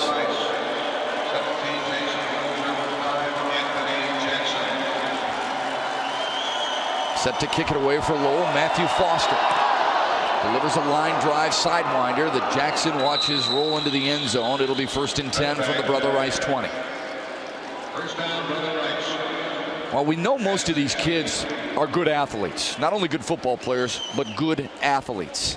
How good is Birmingham Brother Rice's quarterback, Doug Pickens? Think about this.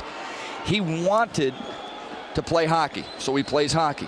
And the Manitoba Moose wanted his draft rights, wanted to play baseball, and all he did was hit .532 last year on his way to be named All-State as a catcher. Now, as a quarterback, he's been recently named to the All-City Dream Team of the Detroit News, and he's as versatile as an athlete as Brother Rice has been able to churn out in a while. They've had some great ones come through. 1st and 10. Option. Pickens keeps it. Bust free. One man to beat. It's Catlin, his quarterback counterpart, who pushes him out of bounds inside the 35. Well, the new look for Rice come out in the second half. They run an offset I formation, and they bring the wing in motion back against the grain. And after he fakes it, Matt, it's going to open it up to the strong side. A good wall right in there. Gets everything sealed. He gets into the lane. He being Doug Pickens and showing some outstanding speed getting down the field. Catlin just runs him out of bounds. But what a way to start for the Warriors in the second half. A pickup of 45. And give credit to that offensive line. The right side, Cody Nolan, Bob McMacken, Andy Burkhart, the center. They created a nice lane for Pickens to take advantage, and it's a 1st and 10. Just the 6th first down there for Brother Rice. Jackson stymied in the backfield, and he fumbled. I think they'll whistle him down. It was caused by the ground.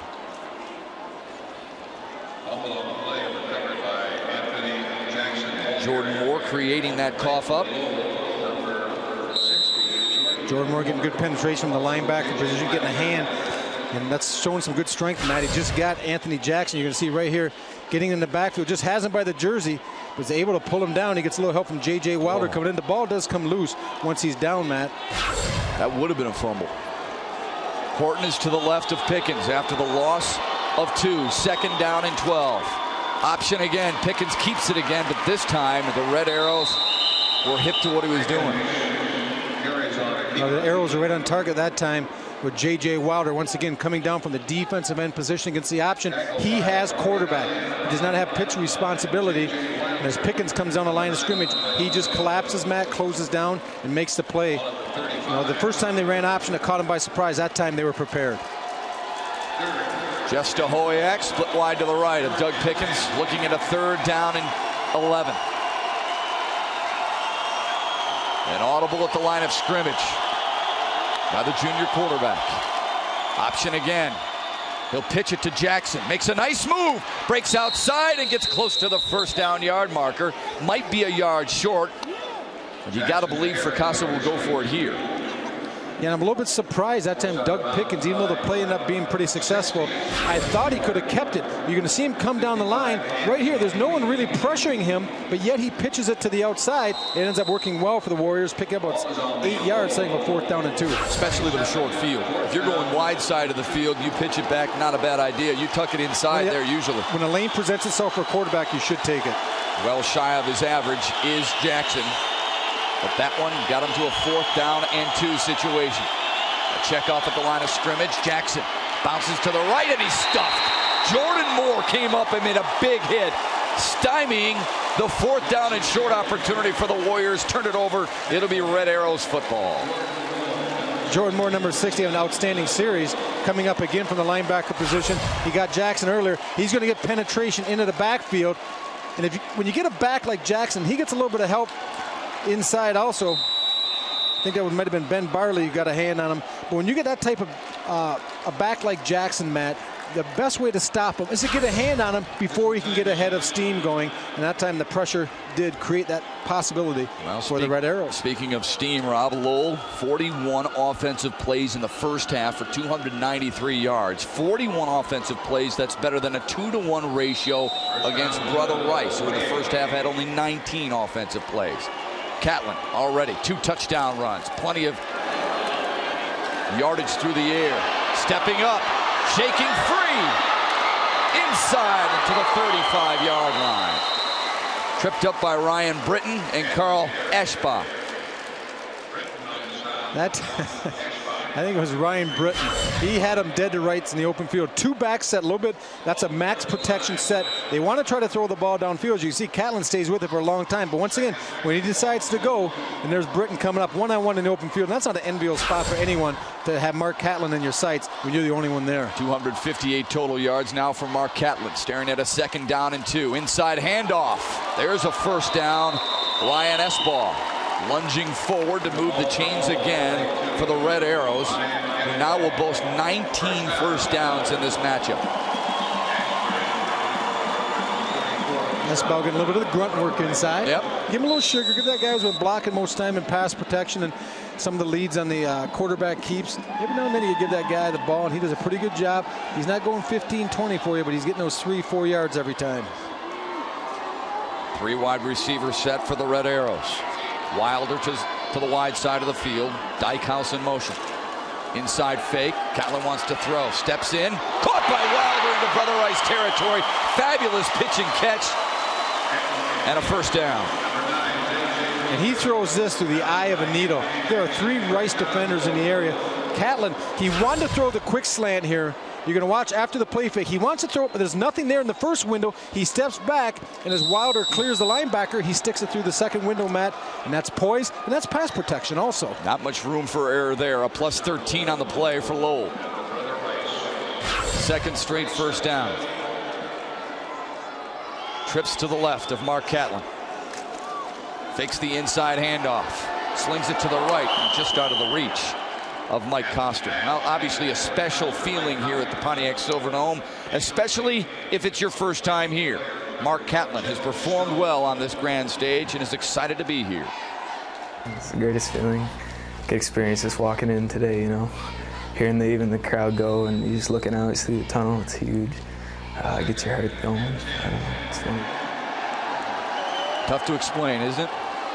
I think he did a pretty good job there just with the size and the big eyes. But you know what? He sure doesn't play like he's nervous or in awe, that's for sure. Eschbach up the middle. We continue to be in awe of the way Lowell can move this football against such a solid Brother Rice defense. Vaughn Tomlin in on the tackle. You have to wonder how many of these Catholic teams are watching this and saying, maybe we could put in this spread offense. Right. It sounds good, but if you don't have number 3, Mark Catlin, as your quarterback, it doesn't run quite the same. A little more difficult to execute. Brother Rice really steps forward in the second half. That's where they give up their fewest points. Lowell 2 of 3 on 3rd downs. Catlin still has it. Dives for the first down. It'll all depend on the ever-important spot. I think they're going to give it to him. They're moving the chains. What I like about Catlin is, once again, Matt, is when he's very decisive when he decides to run. This is the key play, and he gets north and south. He dives. He's always running with that lean. It looks like he's running downhill, and he has a good sense of what's going on around him, where the stakes are, and he knew by diving he could pick up the first down. 277 total yards now for Mark Catlin. He's 20 yards away from Mill Coleman's record, set in the late 80s. 1st and 10 from the 37 of Brother Rice. Catlin wants to throw. Spin of the football. Fakes left. Now looking. Plenty of time. Lofts it. Double coverage. He threw it away. Has that spin of the football every time he steps back, doesn't he, Rob? Yeah, he likes to take the ball on the drop. Well, who does? Kurt Warner actually flips it, I think. He spins and flips the ball. Mark Catlin on his dropbacks. Had a few ISOs early on. You can see how he kind of spins the ball in his hand, gets the laces. There it is. You see him kind of turn it in a little flip. I like Does he look like a kid who's just playing out in his backyard, Matt? Yeah. He doesn't look like a kid who's in the offense where there's a pattern down the field. He's just like dropping back. You run to get open. I'll just run around here as long as I need to find you getting open. Looks like they're drawing the plays up in the dirt before they break the huddle. Sometimes that's the most fun, isn't it? 11 of 21. Good yardage, but most of his yardage that has hurt the Warriors has been on the ground. There's a second down and long. There's a quarterback draw. He's spun free from 2 tackles. He is shifty, isn't he? He's shifty and Eustace that time. The linebacker came up and he had him dead to rights. And Al, he tried to, but once again, he spins off and he gets hurt a little bit. You're going to see there's nothing here. At one time, it looks like they're starting to run a spy, Matt. The linebacker just going to shadow Catlin wherever he goes. See Eustace getting in a hand in there, but unable to pull him down. Goes to the sideline, nicked up. Third down. Are you in 4? I think you're in 4-down territory, although it's 3rd down and 7. Jeff Sander in on the tackle there. 3rd and 7 from the 34 of Brother Rice. Lowell leading by a field goal. Catlin looking for more. Flush from the pocket. Spins the football again on the run. Now downfield for Dykhouse. Intercepted. Here comes Jackson. He's a tailback. He knows what to do with it. The sideline in front of his home team. High stepping his way and knocked down at the 40-yard line. A late flag on the play. A 57-yard return by Anthony Jackson. His 4th interception of the season. And who can blame him if he's a little winded? But Brother Rice in good field position to try and take the lead.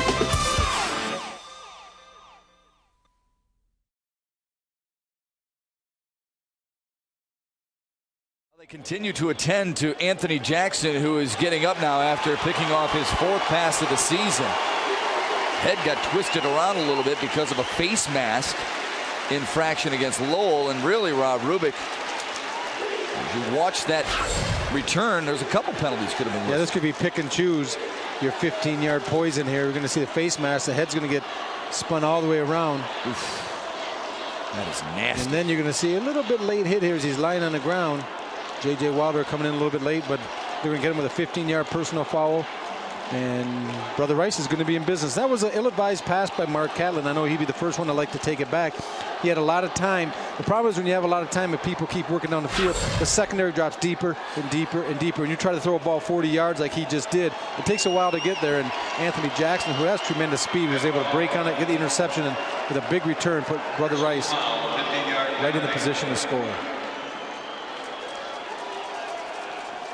Whatever the case, he puts Brother Rice in excellent field position at the 23-yard line of Lowell. Horton now the tailback. They'll give it to him. Right side, smothered.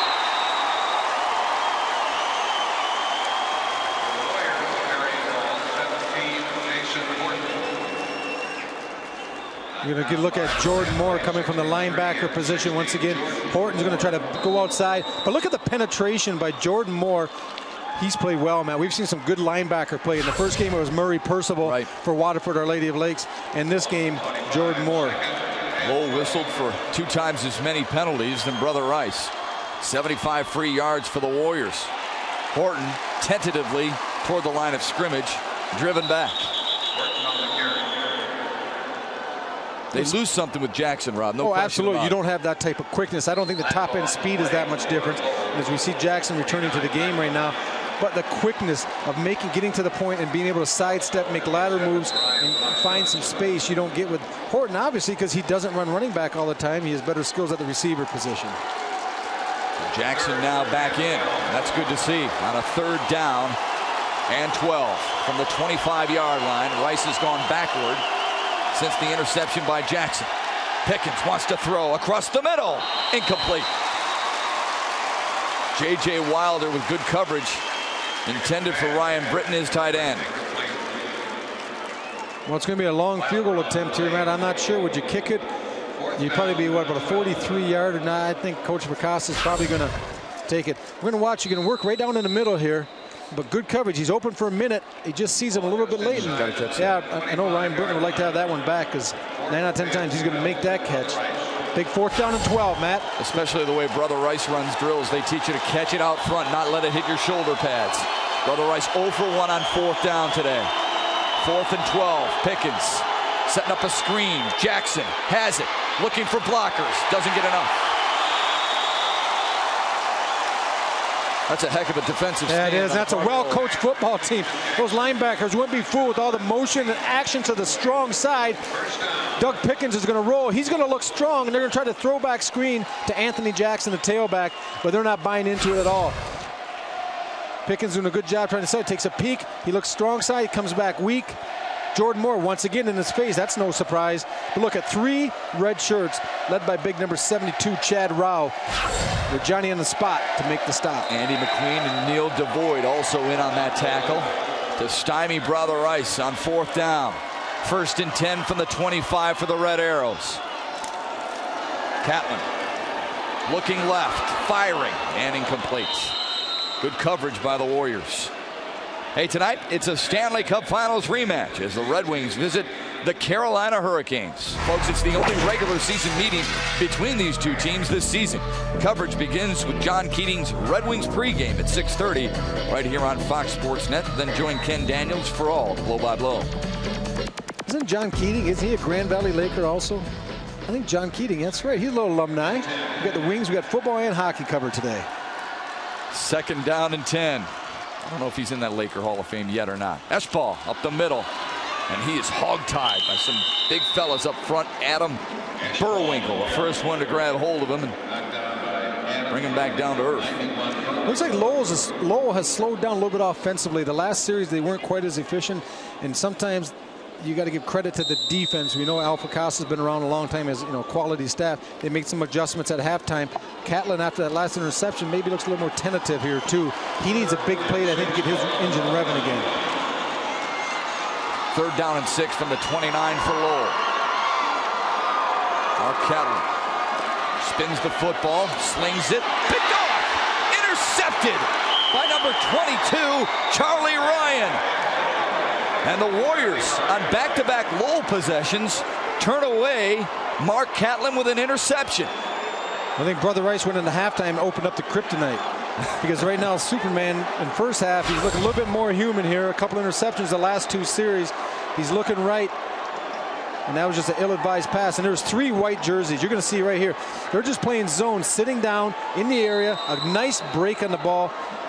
And that's a good job by Brother Rice. With Charlie Ryan, he's just sitting there, Matt, and he sees the ball coming. He steps in front. And that's just zone coverage. You have no business throwing to a zone area like his this. brother Ross was a captain last year. His father started. Brother Rice as well. Now, there's a duck that deserves 2 barrels, and it's picked off. Here comes Sean Myers. And he's down at about the 34-yard line. Not much of a change in field position, just a change in possession. Duck that deserves 2 barrels, and what's good for the goose is good for the gander, I guess you could say. Lowell throws the interception by Catlin. Good pressure up the middle of the field. And this is not Doug Pickens' fault. You're going to see pressure come from the middle of the screen, and he's going to get hit. And I think it's probably Jordan Moore. If I was a betting man, I'm going to say number 60 got a hand on it. Falls right into the hands of Myers. You're going to look right here. Let's keep an eye, see if Jordan Moore, yes, absolutely, gets a hand on, tips the ball, deflects it. Quick turnaround.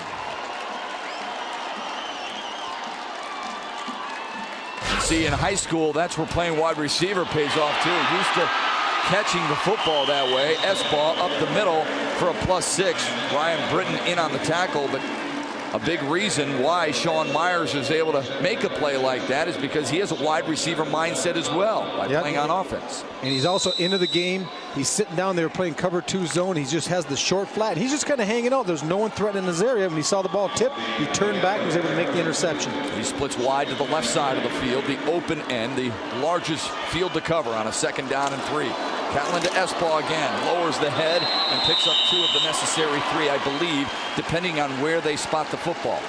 Needed to get to the 45-yard line. They will give him that 45-yard line spot and move the chains again. You almost feel like Noel Dean, the head coach of Lowell, ran those 2 plays just to give Mark Catlin kind of a respite. Let him kind of collect his thoughts. You know, the last few offensive plays were interceptions for him. That time, let's use S-Bow. You don't have to run the ball, Mark. You don't have to throw the ball. We'll just hand it off, let our offensive line do some work. Now, let's look for number 3 to get more involved in the offense once again. Dykhouse and Wilder split wide to the left. Coster and D'Agostino, same to the right. Catlin doesn't need him. He's going to run, and he's tripped up at midfield by Charlie Ryan, who made that big play. You know, Charlie's dad, KC, was a captain on the Warriors team in '73. Was a big-time player. Went to Notre Dame on a scholarship before injuring his knee. He's very proud that his son is at this level and in this game. Catlin now with 286 total yards, just 9 yards away from the most in state championship game history. 2nd down and 5 from the gun. S-Ball, no, it's Catlin. He kept it, and he's dragged down. Maybe should have given it off that time. Claimed by Jeff Sander. Well, Brother Rice has been living and dying with the big play today. There's no question about it. 2 huge pass plays for touchdowns and interceptions on defense have really kept them in this game. They haven't had a sustained drive offensively, but it just shows you time of possession, which Lowell has totally dominated, isn't always the most telling stat.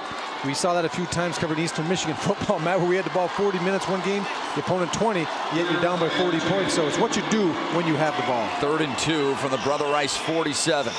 Catlin, inside fake, danced his way, couldn't find it, and a fumble, but it was on the carpet because it was the carpet that caused that fumble. And now Lowell has sputtered just a little bit with that offensive possession. They'll have to kick it away. Kind of surprised they didn't throw the ball more with football that time. But after you're coming off 2 interceptions, maybe that's exactly what Noel Dean is thinking, Rob.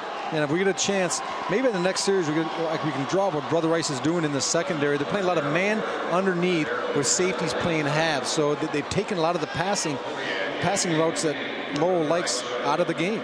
Mike Coster, a fake punt rather, and up the middle they go, and I believe he got the 1st down. Boy, great fake by Coster, who pretended like the snap went over his head. Instead, it was carried out, I believe, by Ryan Dykhouse for a 1st down. You know, talking to Coach Noel Dean, you're going to look right here. That's a great line surge up the middle of the field. But Noel Dean, we talked on the phone this week, one of his keys to winning was try and steal a possession. Well, you know what? The police are coming, Noel, because you just stole one. Fake punt right up the middle, great surge. And Brother Rice actually did a pretty good job defending it, man. Yeah, they did. They were ready, but just well executed. Got enough of the 2 yards necessary. S-Ball trying to bounce off. Lunges for maybe a +1 after stopped by Vaughn Tomlin and Ryan Britton originally. Britton, who wears number 44 in white, an all-Catholic League selection for 2 straight years. S-Ball, a workhorse in this ballgame. Not really used to that. Only 45 carries in. Yet today, S-Ball has double digits in this matchup. 2nd down and 10. 30 seconds to go in the 3rd quarter. Catlin and the Red Arrows leading. Caught! Well, he throws that ball so well on a slant to Mike Coster. A 1st down and the record. Mark Catlin, now the all-time leader in total yards in a state championship game. He has 305, beating the previous record set by Mill the Thrill Coleman, Farmington Hills Harrison at 297. And that's going to wind us down to the end of the 3rd quarter, Matt. But I was just, talking to my brother next to me, saying they have to start throwing the ball because Rice, by taking the passing game away, their defensive linemen stopped rushing up the field, and they were starting to contain S-Bow and Catlin in the running game, and they were looking for something. Hopefully for Lowell, that pass play right there will soften things up and kind of kickstart the offense. Rob, it helps to have balance. And Noel Dean, when he has number 3 triggering your offense, provides the necessary balance. The necessary 4th quarter comes your way when we come back with Lowell holding on to a 3-point edge.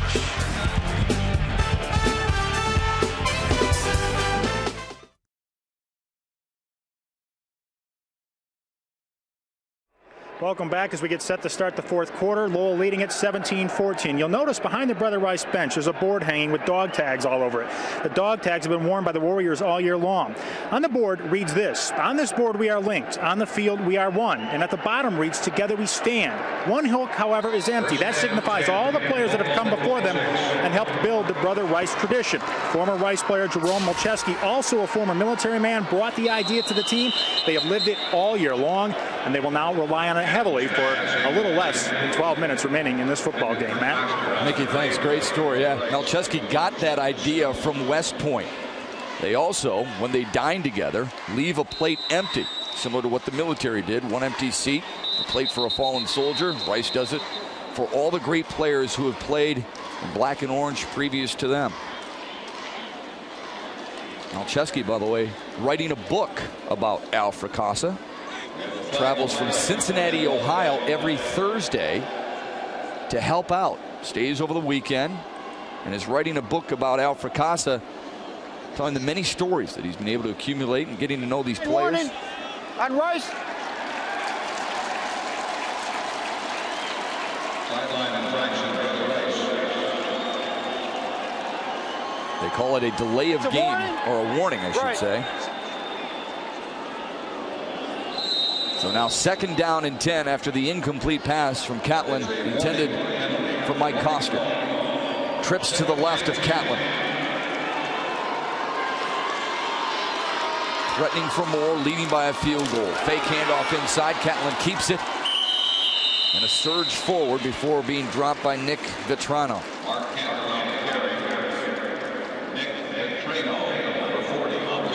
Nick did a good job from the defensive end position of not rushing up the field. And that's what Catlin does to you. He takes all your upfield pressure away because you know once you get up the field, he's going to run underneath you. So now they're just taking like a step or two, kind of settling down, and then squeezing everything back to the inside. He tries to tuck it inside and run. 10th play of the drive for Mark Catlin and the Red Arrows, who lead by 3 on a 3rd down and 5 at the Brother Rice 16. Catlin firing and getting the first down. J.J. Wilder, maybe his favorite target in this state championship matchup, with another big play. Kind of pushed his cornerback off and came back to it nicely. Well, I think you're going to see the smash route. The inside guy's going to run a corner right here. He's going to go to the corner. He's just going to come down and settle in the hook area. And this is called the smash route. The inside guy's going to clear it out. Comes tucked back underneath, and there's J.J. Wilder running the curl underneath. Clear out the safety and curl underneath. Was that a first perfect play on 3rd down and mid-range needed? Trips to the short side for Catlin on a 1st and 10 from the 12. Dykhouse in motion for Lowell. Catlin keeps it up the middle to the 5.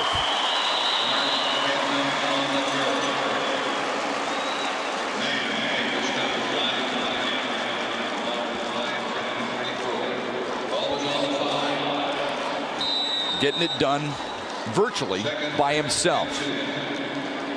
Credit to his teammates, but the total yards from Mark Catlin dwarf the total yards by the entire Brother Rice offense. 10:20 to go in the 4th quarter. A jumbo package for Lowell and a flag on the play.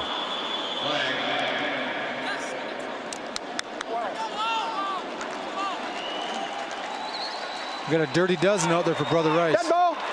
Substitution.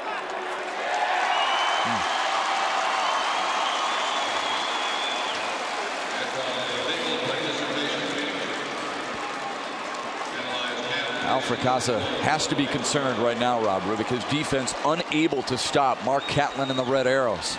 Catlin has hurt himself a couple of times, but overall, the defense for Brother Rice hasn't been able to find a solution. The handoff, and close to a touchdown there was Sean Myers. Vaughn Tomlin in on that tackle, knocking him down at the goal line. They came out in the straight T set with 3 backs in the backfield. Catlin just gave it heading to the left and the power to Myers. The other 2 backs just lead through the way, but a good job of Rice bottling it up. And you can see the same formation again. Curtis, Esbaugh, and Myers behind Catlin. Catlin will keep it. Does he have his 3rd touchdown of the game? Yes.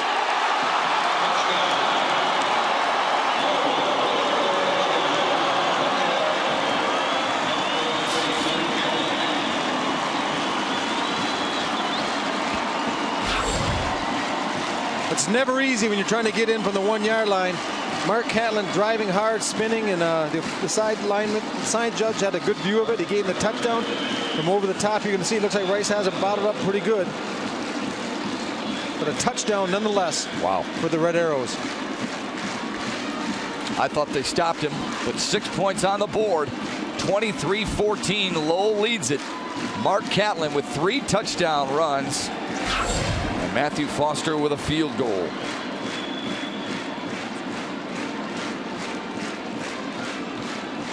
A delay before they try and add the extra point here, courtesy of Craig Carpenter.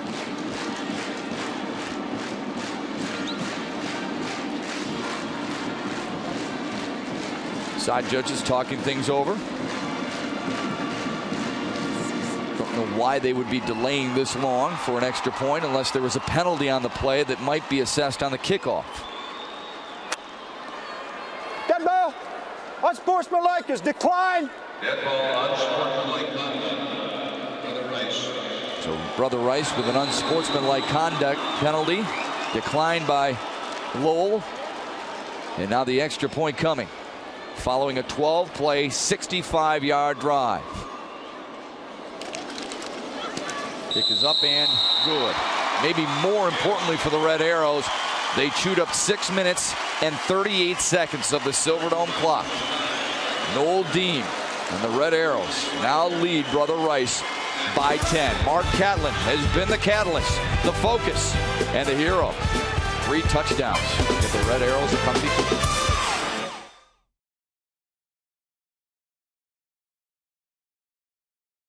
9:38 away from having our second state championship solved. Our coverage of the MHSAA finals continues tonight with same-day coverage of the Division VI final as Negaunee takes on Hopkins. Fred McLeod, John Wangler standing by to have the call tonight at 11 on Fox Sports Net. I hope you can join us Saturday starting at 10 as well for all-day coverage. 10, 1, 5, and 8 here on Fox Sports Net. 9:38 to go in the fourth. A 10-point lead for Lowell. A line drive kick that'll be fielded by Horton. No, he'll let it roll into the end zone, and Brother Rice will start 1st and 10 from their own 20. Probably needing a score here, Rob Rubik, considering they're down by 10 and knowing that Lowell has the capability of chewing up a lot of clock. Yeah, and it kind of takes you out of what you want to do, and what Rice likes to do offensively is they like to establish the run, play action off the running game. Well, it's only 9:38. It's a lot in the NFL, it's a lot in college, but 9:38 goes pretty quickly in high school, Matt. Coach Verkasa may have to just open up the playbook a little bit and start airing the ball out. And he has the quarterback to do it, and he has the receivers also. You look at Jason Horton, but now is relegated to the backfield. They got Anthony Jackson in the slot. He has great speed. Doug Pickens under center. A reverse. Jackson looking and not finding anything but red jerseys. Noel Dean said it's one of his concerns, the reverse. We had to stop it, and they stopped it well there. We talked about trying to get Anthony Jackson in the game. You're going to look right here. He's in the slot. He's going to come on the reverse. But look at the red shirts all getting out to the outside, Matt. They were not fooled. They stayed home. Good assignment football. Posthumous was there. Jordan was there. And that's what you look. Brian White was there. Great discipline, Rob, to stay home. All right, the college basketball matchup, or college football rather. Arizona State leading Arizona early in the first with the Sun Devils leading the Wildcats 3-0. We know a lot of people have tuned in expecting maybe to see the start of that football game. We'll bring it to you in progress when this state final is over. Doug Pickens hoping that he's still got plenty left on a 2nd down and 12. Tipped at the line of scrimmage for the 2nd time this afternoon. Chad Rao did it again. He got his hand on the last one, Rob. Yeah, and Brian Posthumous, also number 57, getting penetration inside.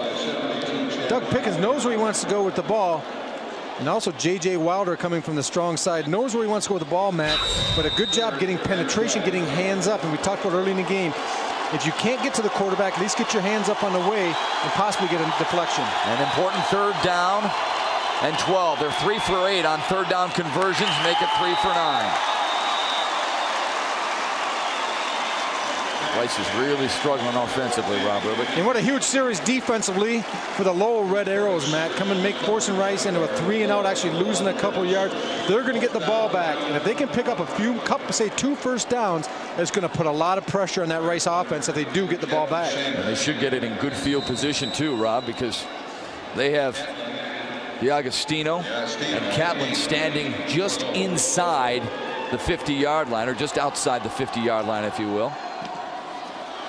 Kicking it away, and D'Agostino signals for the fair catch at the 45-yard line. So Lowell, already leading by 10, gets the ball right back. The defense holds again on Fox Sports Net.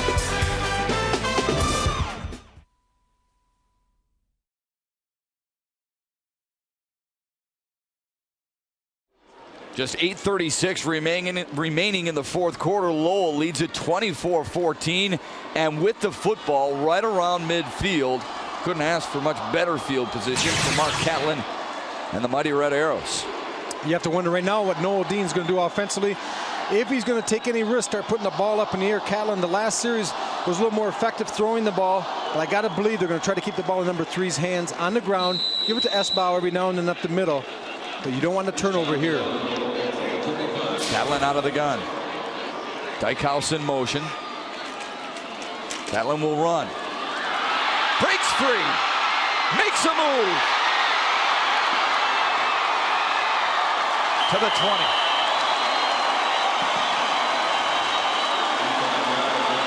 And he stayed in bounds. Plus 35 on his 50th play of the game. He's got more moves than Jello on a bumpy road. He gets outside that time. This is what he's all about right here. Fake inside, finds a seam to the right. Now I'm going to go back to my left. Are you going to come out here? I think it gets a nice block by J.J. Wilder. Now right here, he's got him right now. A little dipsy doodle inside, picks up another 3 or 4 yards. He's got vision, Matt, and he's got quickness.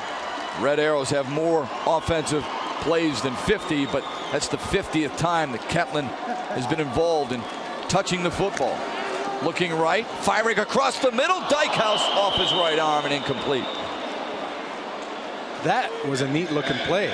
That's one I haven't seen so far. They kind of faked a bubble screen at D'Agostino. He was going like they're going to throw the bubble screen out to the far right, and then he looks back to the post. He also had the corner route. I think it was Coster was going to the corner, number 11. Looked like he was getting deep and getting behind. So that's a play I think I'd come back to. They didn't defend it very well. Lowell didn't execute very well, but Brother Rice did not defend it. It could be there again. He's got trips to his right on a 2nd down and 10. Inside handoff. Esbau to about the 15. Britton again in on the tackle. I don't think there's any question Lowell is in now field goal territory. Yeah, they are, and he's got to come up big. And right here, this last play, watch Ryan Britton, the linebacker, number 44. He's been beat a few times today, but that time he's not missing that tackle. Keeps his head up, squares his shoulders, brings Esbau down for a little gain. Big play for Rice here right now. They can afford to allow another touchdown by the Red Arrows. An all-metro selection is Ryan Britton, courtesy of the Detroit News. Now Catlin on a 3rd down and long. Esbau couldn't quite get to where he needed to get to. That's the 10-yard line. Close to another 1st down for Lowell. What do you do here? I think I'd go for it. A field goal here would make it a 2-touchdown game, I guess, instead of a 10-point game. So they're going to kick, and that's once again when I'm up in the booth. I'm never right. It's kind of a long kick. It's going to be upwards of a 30-yard field goal attempt. But we also know from watching the kickoffs that this, an outstanding leg by Matthew Foster.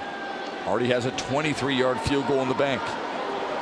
10 of 11 on the year, including the one earlier.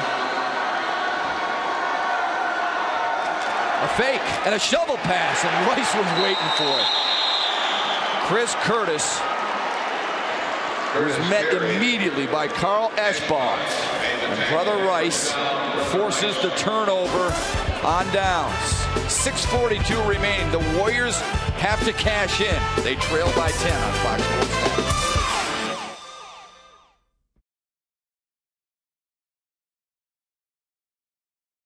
4-14, Alfred Casa's Warriors down by 10, and he needs to generate some offense and do it quickly, doesn't he, Rob Rubin? Yeah, and defensively, they just made a nice stand. Lowell's able to move the ball a little bit down the field, but now they have 83 yards to go for a touchdown. trailing by 10 points with 6:42.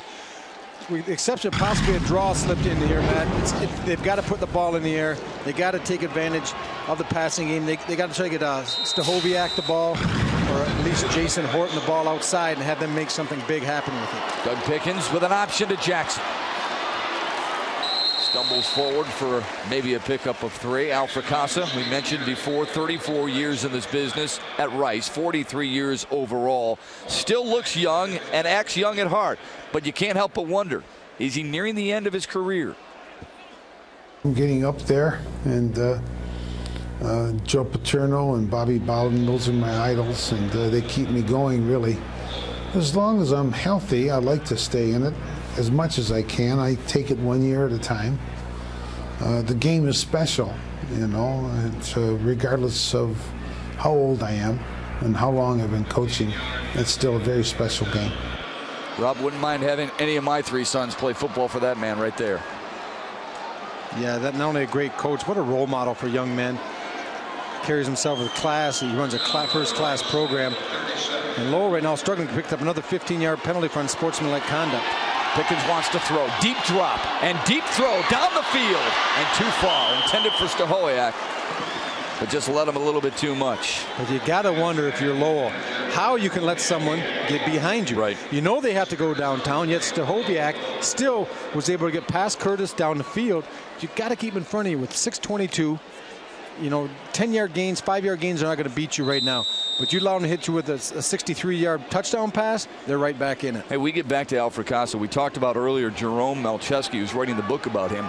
Ask Malcheski, I bet you there's a lot of stories from players. He says, yeah, but not for the players you expect, not for the guys who are necessarily all-staters, but from the guys who were backups a lot. Those are the ones who contributed most to his storytelling. 2nd down and 10 from the 37. Pickens. Stachowiak on the run into Lowell territory and dragged down at the 44. Well, they had pick and choose that time because Jason Horton was on the post route. He was breaking clean down the middle of the field. Stachowiak running the drag underneath the post. A well-thrown ball by Doug Pickens, and he's kind of heating up a little bit. And Rice is on the move, Matt, with still over 6 minutes remaining in the game. There's a lot of time. We talked about the quick strike, get rid of the running game while they put the ball in the air and have had some success. An 18-yard gainer from Pickens to Stachowiak. So 1st and 10 now from the 44 of Lowell. 6:12 left in regulation. Pickens pumps right, looking left. Has his man.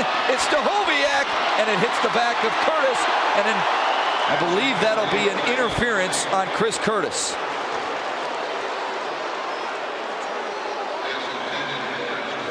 Well, Chad Curtis is going to get caught here on the pass interference call. He turns back to make a play on the ball.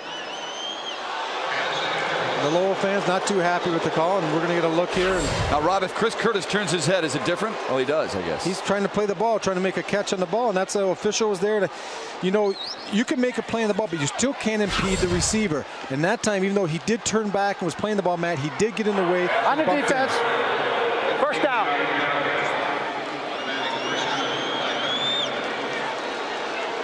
Big play, got it to the 29-yard line of Lowell. Now, Rice is doing what they need to do, Rob. They're moving the football, but not taking a lot of time off the clock. That stops the clock. And they got that big pickup from Pickens to Stachowiak. He was pushed out of bounds to again stop the clock. So Brother Rice is doing exactly what they needed to do. Took a long time for them to make the play call in the huddle. They must hurry. Pickens under center. 2 wide receivers to his left. He will throw on a 5-step drop. Make it a 7-1 now. Lofting, looking for Horton. Already 2 touchdowns, but this one sails over his head. He stopped. Yeah. Jason Horton stopped on that play. Yeah, and Sean Myers was on the coverage, and he had that would measure the entire way. If that would have been a well-thrown ball on target to Horton, Myers would have had a chance for the interception. And that's a kind of an ill-advised pass for Pickens to throw back across like that. That's, you know, that ball ends up being about 50 yards in the air, gives the defense a lot of time to break in the ball. Al Fracassa setting into play here. Hey, keep in mind, Brother Rice is missing their best wide receiver, Brian Mahler, who's the class president and been the top wide receiver all year. He was injured in the 4th quarter against De La Salle in the playoffs. The guy who had a team best 9 touchdowns. Lowell doesn't care. And Rice plays with the hand they've been dealt. On a 2nd down and 10, Jackson in motion. Pickens, play action, pressure up the middle. He's got to roll away from it. Finally does, looking for the edge, and dragged out of bounds after a loss of about 1. Well, you see some good speed by Pickens. It looks like it's going to be about a 15-yard loss. J.J. Wilder has him in his sights. But Pickens showing that athleticism Coach Fracassa talked about in the open, Matt. This is inside. All of a sudden the pressure comes up. There's number 60, Jordan Moore's there. J.J. Wilder has a chance at him. Pickens showing some great speed. But he gets run out of bounds that time by Andy McQueen. Good block by Stahoviak. So a loss of 1 on the play. It'll bring up 3rd down and 11. All important 3rd down and 11 for the Warriors. Pickens floats it for Jackson. Looking for blockers and a corner. Ridden out of bounds inside the 25. Now a 4th down opportunity for Brother Rice. But a pretty good play that at its inception did not look too good, Matt. But because of the speed of Anthony Jackson, he's able to get outside instead of having a 4th down and 10. Right here, there's not much there, but look at the acceleration getting to the corner, and that's just speed. You can't coach that. Picks up about 6 yards, something about 4th down and 4th. And we're seeing Balzerini come onto the field. It's going to be a long field goal, but he knows he needs 3 at some time or one time or another. Offensive line just couldn't get out there in front of Anthony Jackson. But you're right, great individual effort. That's when you get penalized for having 2 fast of receivers. Your offensive line can't get out into the little slip screen. This could be the ball game right here. Brian Balzerini, who's had 1 blocked already today, will tee it up for a 40-yard field goal. Looks like Lowell is trying to signal timeout, and finally they are granted that timeout. No, a flag on the play. They call it a delay of game against Brother Rice. Now, what do you do if you're Al Fracassa? This will be a 45-yard field goal. Well, still 5:41 in the game. I might punt him deep. But you see the offense coming back in. They're going to go for it here. 4th down and 9. I look at it where I probably trust Doug Pickens a little bit more than my field goal kicker, who just hasn't been in that situation very often. And this is the guy who got you here. Once again, 4th down and 9. Once again, they have Anthony Jackson in the slot, number 5. Let's keep an eye on him right here. Brother Rice 0 for 2 on 4th down. Blitz from the corner and up the middle, and down he goes. J.J. Wilder makes the defensive play of the game for Lowell. And they'll get the football with 5:35 to go. Well, they come out, Matt, and they bring Anthony Jackson, the tailback, and they put him in the slot, and they're going to run him to the corner here. But with the pressure coming, Pickens never gets a look, and he does come open late. Catlin, the safety, had him, but with that type of speed, Anthony Jackson might have had a play, but great pressure. Rolling the dice a little bit, bringing the backer, Jordan. They get the sack. It's going to be tough now for Rice to try to come back from this. Someone needs to try to strip the ball. Red arrows right on target. Catlin has been their guy up the middle for 2. Britton in on the tackle again. Brother Rice has all 3 of their timeouts. Lowell the same. Now Brother Rice uses one of those timeouts to stop the clock with 5:21 to go. Mark Catlin putting his talents on display on the game's largest stage, has more than 1 fan in Lowell. His 3 touchdowns have propelled the Red Arrows to a 10-point lead. They have the ball. We'll come back.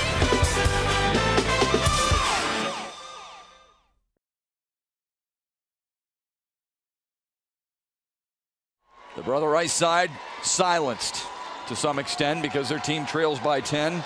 No doubt shocked at what Lowell has been able to do against that Warriors defense. The Red Arrow side standing in unison, decked out in red and white. Flag on the play as Espoir took it up the middle. We'll bring that back. It'll go against Lowell. Yeah, the interior part of the offensive line took off a little bit early. 2nd down and 7. You don't need that.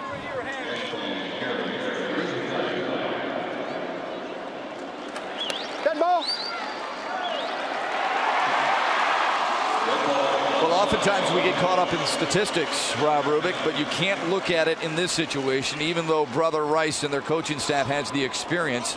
Their 15th appearance, 5 state championships in 7 tries. The Lowell Red Arrows are playing dynamite today in their first ever trip to the final. Well, that's why you play them. You know, you don't go on history, you don't go on tradition. Obviously, it helps you to create a winning program. Bottom line is you have to show up here and play, and today the red team has played a little bit better than the white team. 2nd down and 2 from their own 42 for Lowell. Mark Catlin, hands off inside, move the chains.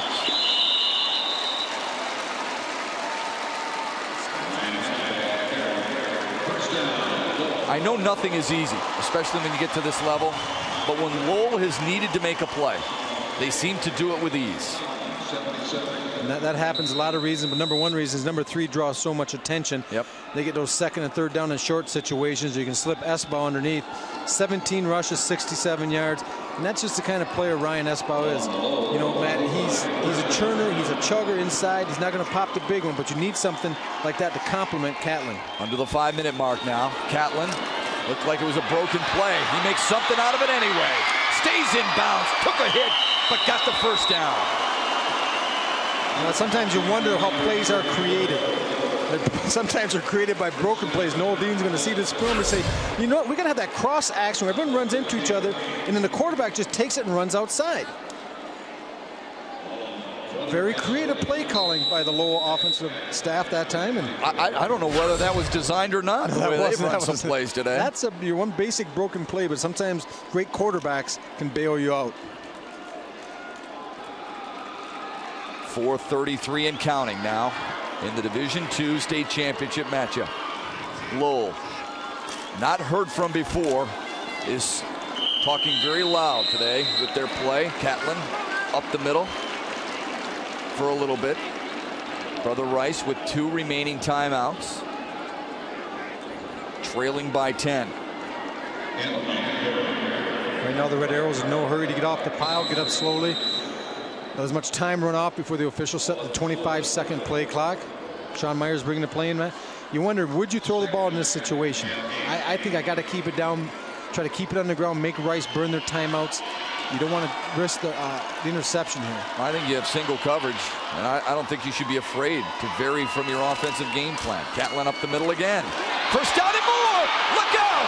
To the 20, down to the 15-yard line. They can't stop him. They have no solution to Mark Catlin. Plus 25. And that's just the piggyback play. Two running backs in the backfield. He's going to fake underneath Esbaugh, just get right on his back, and he sticks it right up in there, and he's got great quickness. He just accelerates once he gets into the hole, and he has, once again, I keep saying this, but I like his vision. You see how his head is constantly turning as he's running, Matt. He's always looking to where to go next, and he's tough to stop. Just some tremendous numbers. You know, Mill Coleman, outstanding player for Farmington Hills Harrison, but he has shattered Mill Coleman's record. How about the number that speaks loudest? Bold it, underline it, highlight it, whatever you want. 410 total yards of offense directed by the senior Mark Catlin. And there's a number he may like best right there. 24. That's the amount of points he's been able to help this Lowell offense put on the board. Lowell calls timeout. 3:16 away from their first ever state championship. Noel Dean's club came in as an underdog.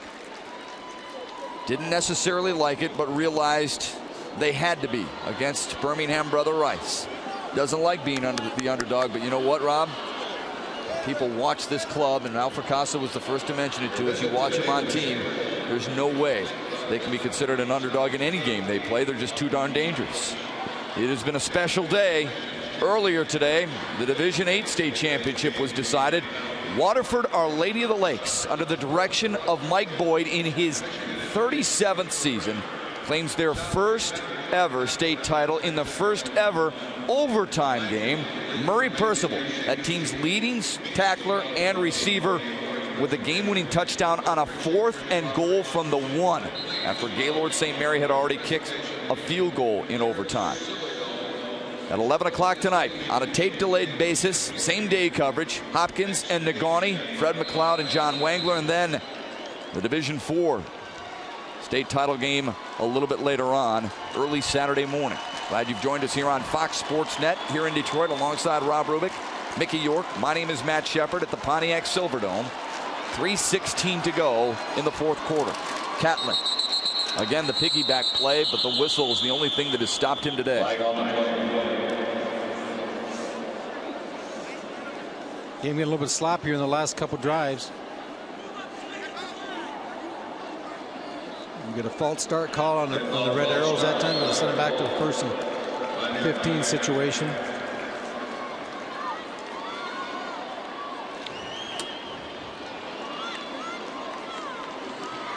You know, Matt, you see that man-to-man coverage outside, but it kind of tempts you to throw the ball, but you got to keep that clock going. The clock is your friend right now. 1st and 15. Catlin again, up the middle. Stahoviak and Britton in on the tackle, knocking him down at about the 18-yard line. Catlin on the carry. Stahoviak on the Sometimes you just tip your hand and your hat, Rob, to just the better team. Alfred Casa is not afraid to do that. That's what made him so successful with his football players, and really with anyone who has gotten the chance to know him a little bit. And he knew he was up against it today coming, but let's just look at some of the yards that Mark Catlin has put up. 154, 261 yards. Those are big-time numbers, over 400 yards, a new state record. And they just keep on chugging away. The clock keeps on ticking. Matt, under 2.5 minutes, Rice is going to use their second of 3 timeouts. And now, you wonder what Lowell will do. Will they go for it on 4th down? Will they try a field goal with a lead by 10? I'm not sure what they're going to do in this situation. It's going to be 3rd and about a dozen, Matt, if they come up short. If they do convert a field goal, that makes it a 2-touchdown game. So if they probably gain about 4 or 5 yards here, yeah, I have to believe you're going to see Matthew Foster. Yeah, either way, it's going to take 2 possessions from Brother Rice to get it done. Waterford, Our Lady of the Lakes, got it done earlier today. Robert and I brought it for you early on. Anthony Anzuris with a touchdown to give them a 7-0 lead. The Snowbirds responded with a touchdown of their own from a yard out, and then in overtime, the Snowbirds drew first blood after taking the football, despite losing the coin toss. And then there's the game-winning touchdown, Murray Percival and Mike Boyd. And the Lakers celebrate their first ever state championship in the history of their high school. A high school that is only about 217 strong. Well, we're about 2.5 minutes away from 2 schools today getting their first state championships in the history of their schools. Lowell with a 10-point lead here, Matt. Let's see, 3rd down 12. I still don't put it in the air. I keep it on the ground. They do just that. A short pickup. So 4th and 10. And this is what I was alluding to before we saw a recap of Division 8's state championship. What do you do here? Do you I think you kick it. Yeah, I think they're going to let the clock run down. I would kick the field goal. You kind of ran it towards the middle of the field to get a better angle, but I don't see anyone coming on unless they're going to let the play clock run down and take a timeout. But there's no indication of Noel Dean sending in the kicking unit, so 4th and 10, he's going to go for it. So Catlin will operate out of the shotgun. Espa to his right. Myers to his left. Wants to throw. Looking left. Firing. And just off the fingertips of Wilder. Brother Rice will take over. Now, Brother Rice has scored their 2 touchdowns on long plays. Both to Jason Horton. A 79-yarder from Pickens and an 80-yarder from running back Al Ugis. They're going to have to better that right now. They're 85 yards away. And I have to believe that Catlin, the safety, also the quarterback, he's going to have a pretty decent drop on the initial snap of the ball. I'm looking for him to be about 20 yards minimum and not let anyone get behind him. You're going to see probably 3 deep zone. Sean Myers, also number 2, is going to be getting quite deep, and keep it in front of you. They're not going to beat you on 10, 15-yard passes. The game will end before they're successful. Doug Pickens will watch 3 to his right and Jackson to his left. Head out into the pattern. Blitz from the backside. They got him again. J.J. Wilder, who made a big sack on a 4th and long, does it again, coming from his left cornerback position. And if the right hand doesn't get you, the left hand will. J.J. Wilder coming from the right side with great pressure. Jordan Moore's coming from the left side. They're going to have a little Pickens sandwich here. Number 6, he just blows up the fullback, and they meet at Pickens. And it's been a tough day, especially a tough second half for Doug Pickens. Clock continues to wind down, and you can sense Lowell's anticipation. The whole near side of the Pontiac Silverdome standing, clapping, displaying their signs. Pickens wings it out, looking for Jackson. Picked off by Catlin. Can he find the end zone again? Yes, he can!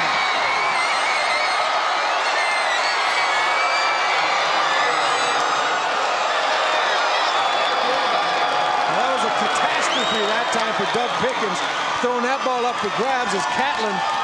We talked about they had to neutralize him. I'll tell you what, there's not enough kitty litter in the state of Michigan to slow this guy down. Interception, sitting back. Doug Pickens really at the mercy of the defense here. He's just throwing up, trying to make something happen down late in the game, and Catlin playing kind of deep and free, just steps up in front, picks it off, and you get him near to the end zone, he's going to find it.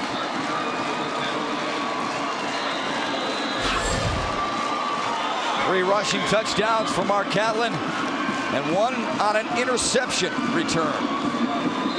The extra point is good.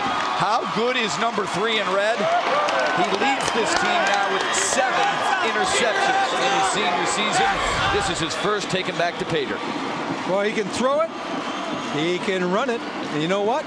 He can catch it too, Matt. He showed that he can do all 3 things you need to do to be a good offensive football player. This is why there's some Mid-American Conference schools looking at him in the secondary. Not necessarily as a quarterback, which amazes me, but as a secondary, talking to Noel Dean, they think they like him as a defensive back. I know Grand Valley's been pursuing him pretty hard, possibly be a quarterback, and he fits in that spread style of offense that we were talking about. All I know is he's a football player. I agree with you. We have seen the Mid-American Conference, you and I, all season long. This kid can play at that level. I don't think there's any question about it. So with 1:01 to go, Lowell has sealed their championship for the first time in the history of the school. You know, Noel, he's got to relax right now. We need one of these. Yes, he does. Because he's going to get a championship, put a smile on that face. That's a guy that's been working so hard and so happy to be here. And he played the underdog role pretty well. Yes, he did. Talking his team down a little bit and pumping up Brother Rice, which is not hard to do.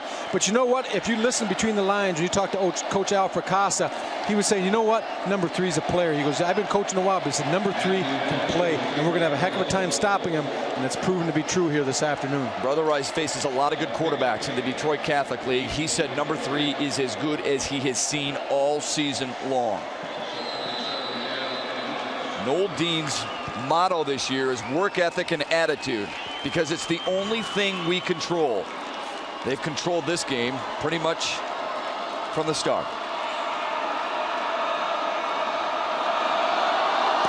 Another big booming kick courtesy of Matthew Foster. Hughes from the 4.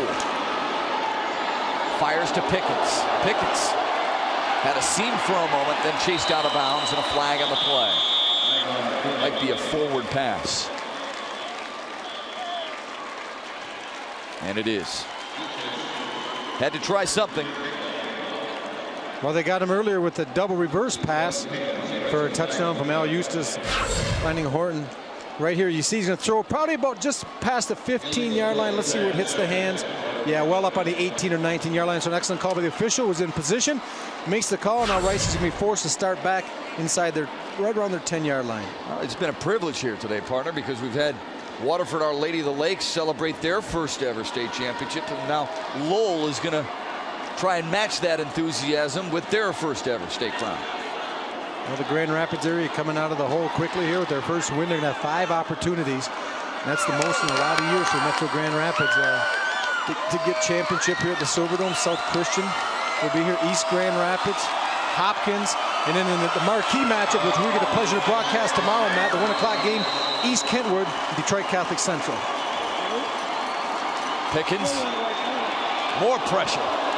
Did a nice job to elude one. Now throws a home run ball intended for Horton, incomplete. You know who might be smiling just a little bit today is East Grand Rapids. They're the only team to beat Lowell, and they beat him by 3. You're going to see a big arm right here.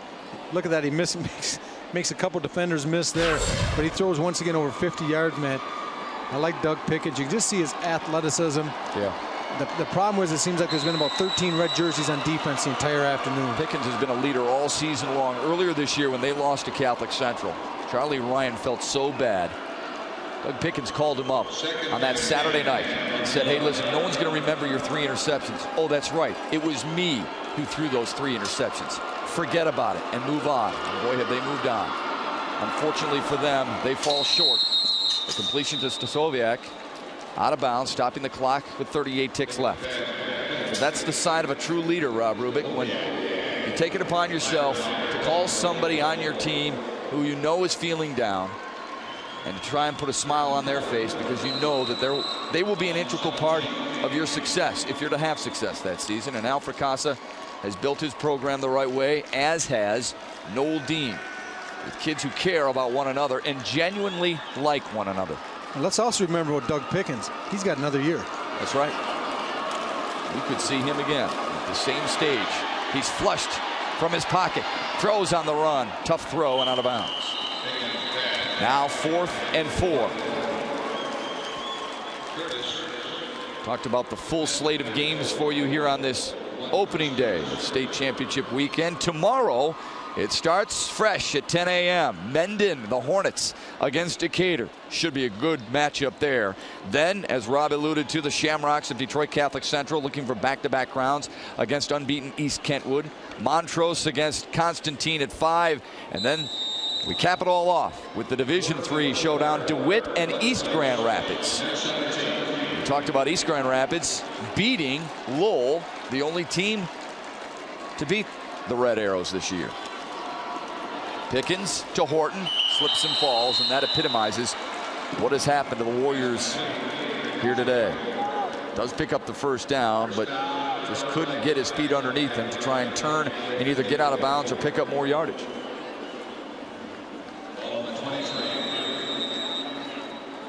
.24 seconds to go. 31-14. Lowell on top. Pressure up the middle. Pickens delivers far side. Incomplete. Stahoviak, the intended receiver.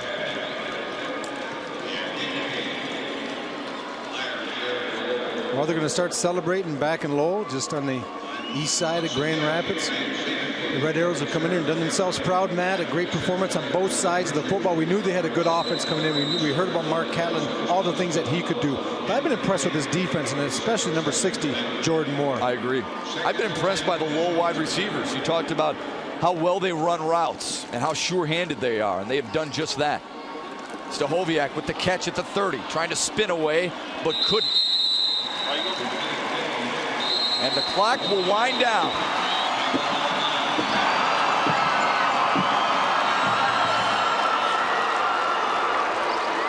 Stopped it with 6 seconds to go. They had 10 to go, and Brother Rice called timeout. Well, sometimes you want to get maybe a couple of seniors into the ball game, give them a chance. Say they played in the championship game at the Pontiac Silverdome, and see Al Fracassa talking to his troops right there. And one thing you like about Al Fracassa, you know, he wins with style, and he also loses with class. And he's, you know, a class individual, and I'm sure this is a thrill for Noel Dean to have the opportunity to coach against someone like Coach Fracassa, who's, you know, he's been here, did it, done it. Now I know Noel Dean saying he's hoping he can start a tradition with the Red Arrows back in Lowell of making some return trips to the Pontiac Silverdome. Catlin came out to a standing ovation. Now Pickens in the final play of the season for Jackson off the fingertips, and Lowell is the Division II champion.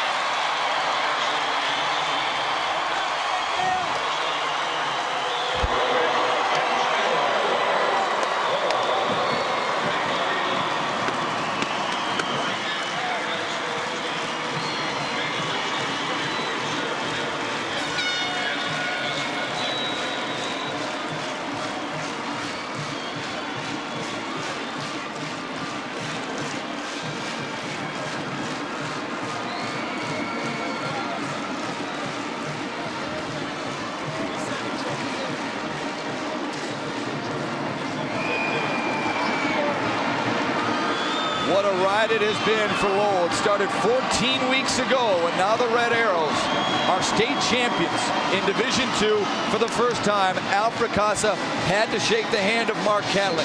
He knew Catlin would be a thorn in his side, and Catlin proved him right. The Red Arrows of Lowell win it 31-14.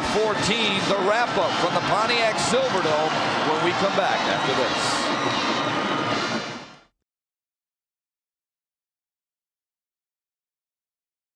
It was worth the 2.5-hour trip from Lowell for these Red Arrow fans. They watched their team celebrate its first ever state championship, 31-14. Now to the PA announcer here at the Pontiac Silverdome for the awards presentation in Division II. For their achievements this year and their play here today at the Silverdome.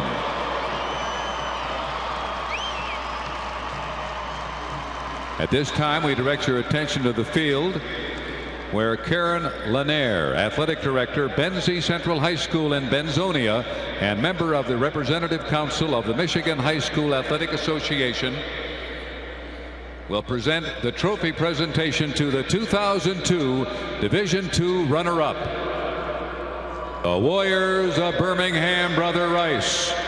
Accepting the runner-up trophy, Coach Al Caraca.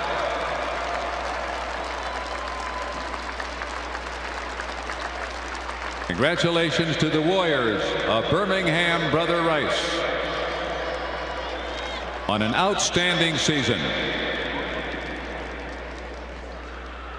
And now Miss Lanier will present the Division II championship trophy to the Red Arrows of Lowell. Accepting the championship trophy, Coach Noel Dean.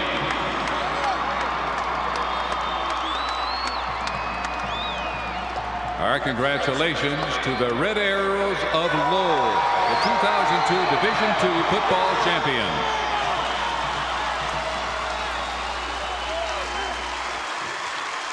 It is always a team award, but Mark Catlin is responsible primarily for the state championship. 419 total yards, a new state record. Once he unbuckles that chin strap, he will talk with our own Mickey York. But Mark Catlin, 4 touchdowns on the day. Mickey York. Hey, Matt, thanks. You know, I feel pretty good about myself because I've been able to do something Brother Rice had trouble doing all day. I've stopped Mark Catlin. Mark, an unbelievable game for you today. Is this better than even you could have dreamed it? This is way better, man. I could never picture this at the beginning of the game, man. They're such a great team, and to come out and do something like this is just unbelievable, man. Greatest feeling in the world right now. I don't know if you realize this, but you set a state finals record for all-purpose yards today. Can you talk about your day individually? It doesn't even feel like it. I just did what I did to try and win, so it doesn't feel like anything. I guess it'll sink in a little bit later. Right now I'm so tired.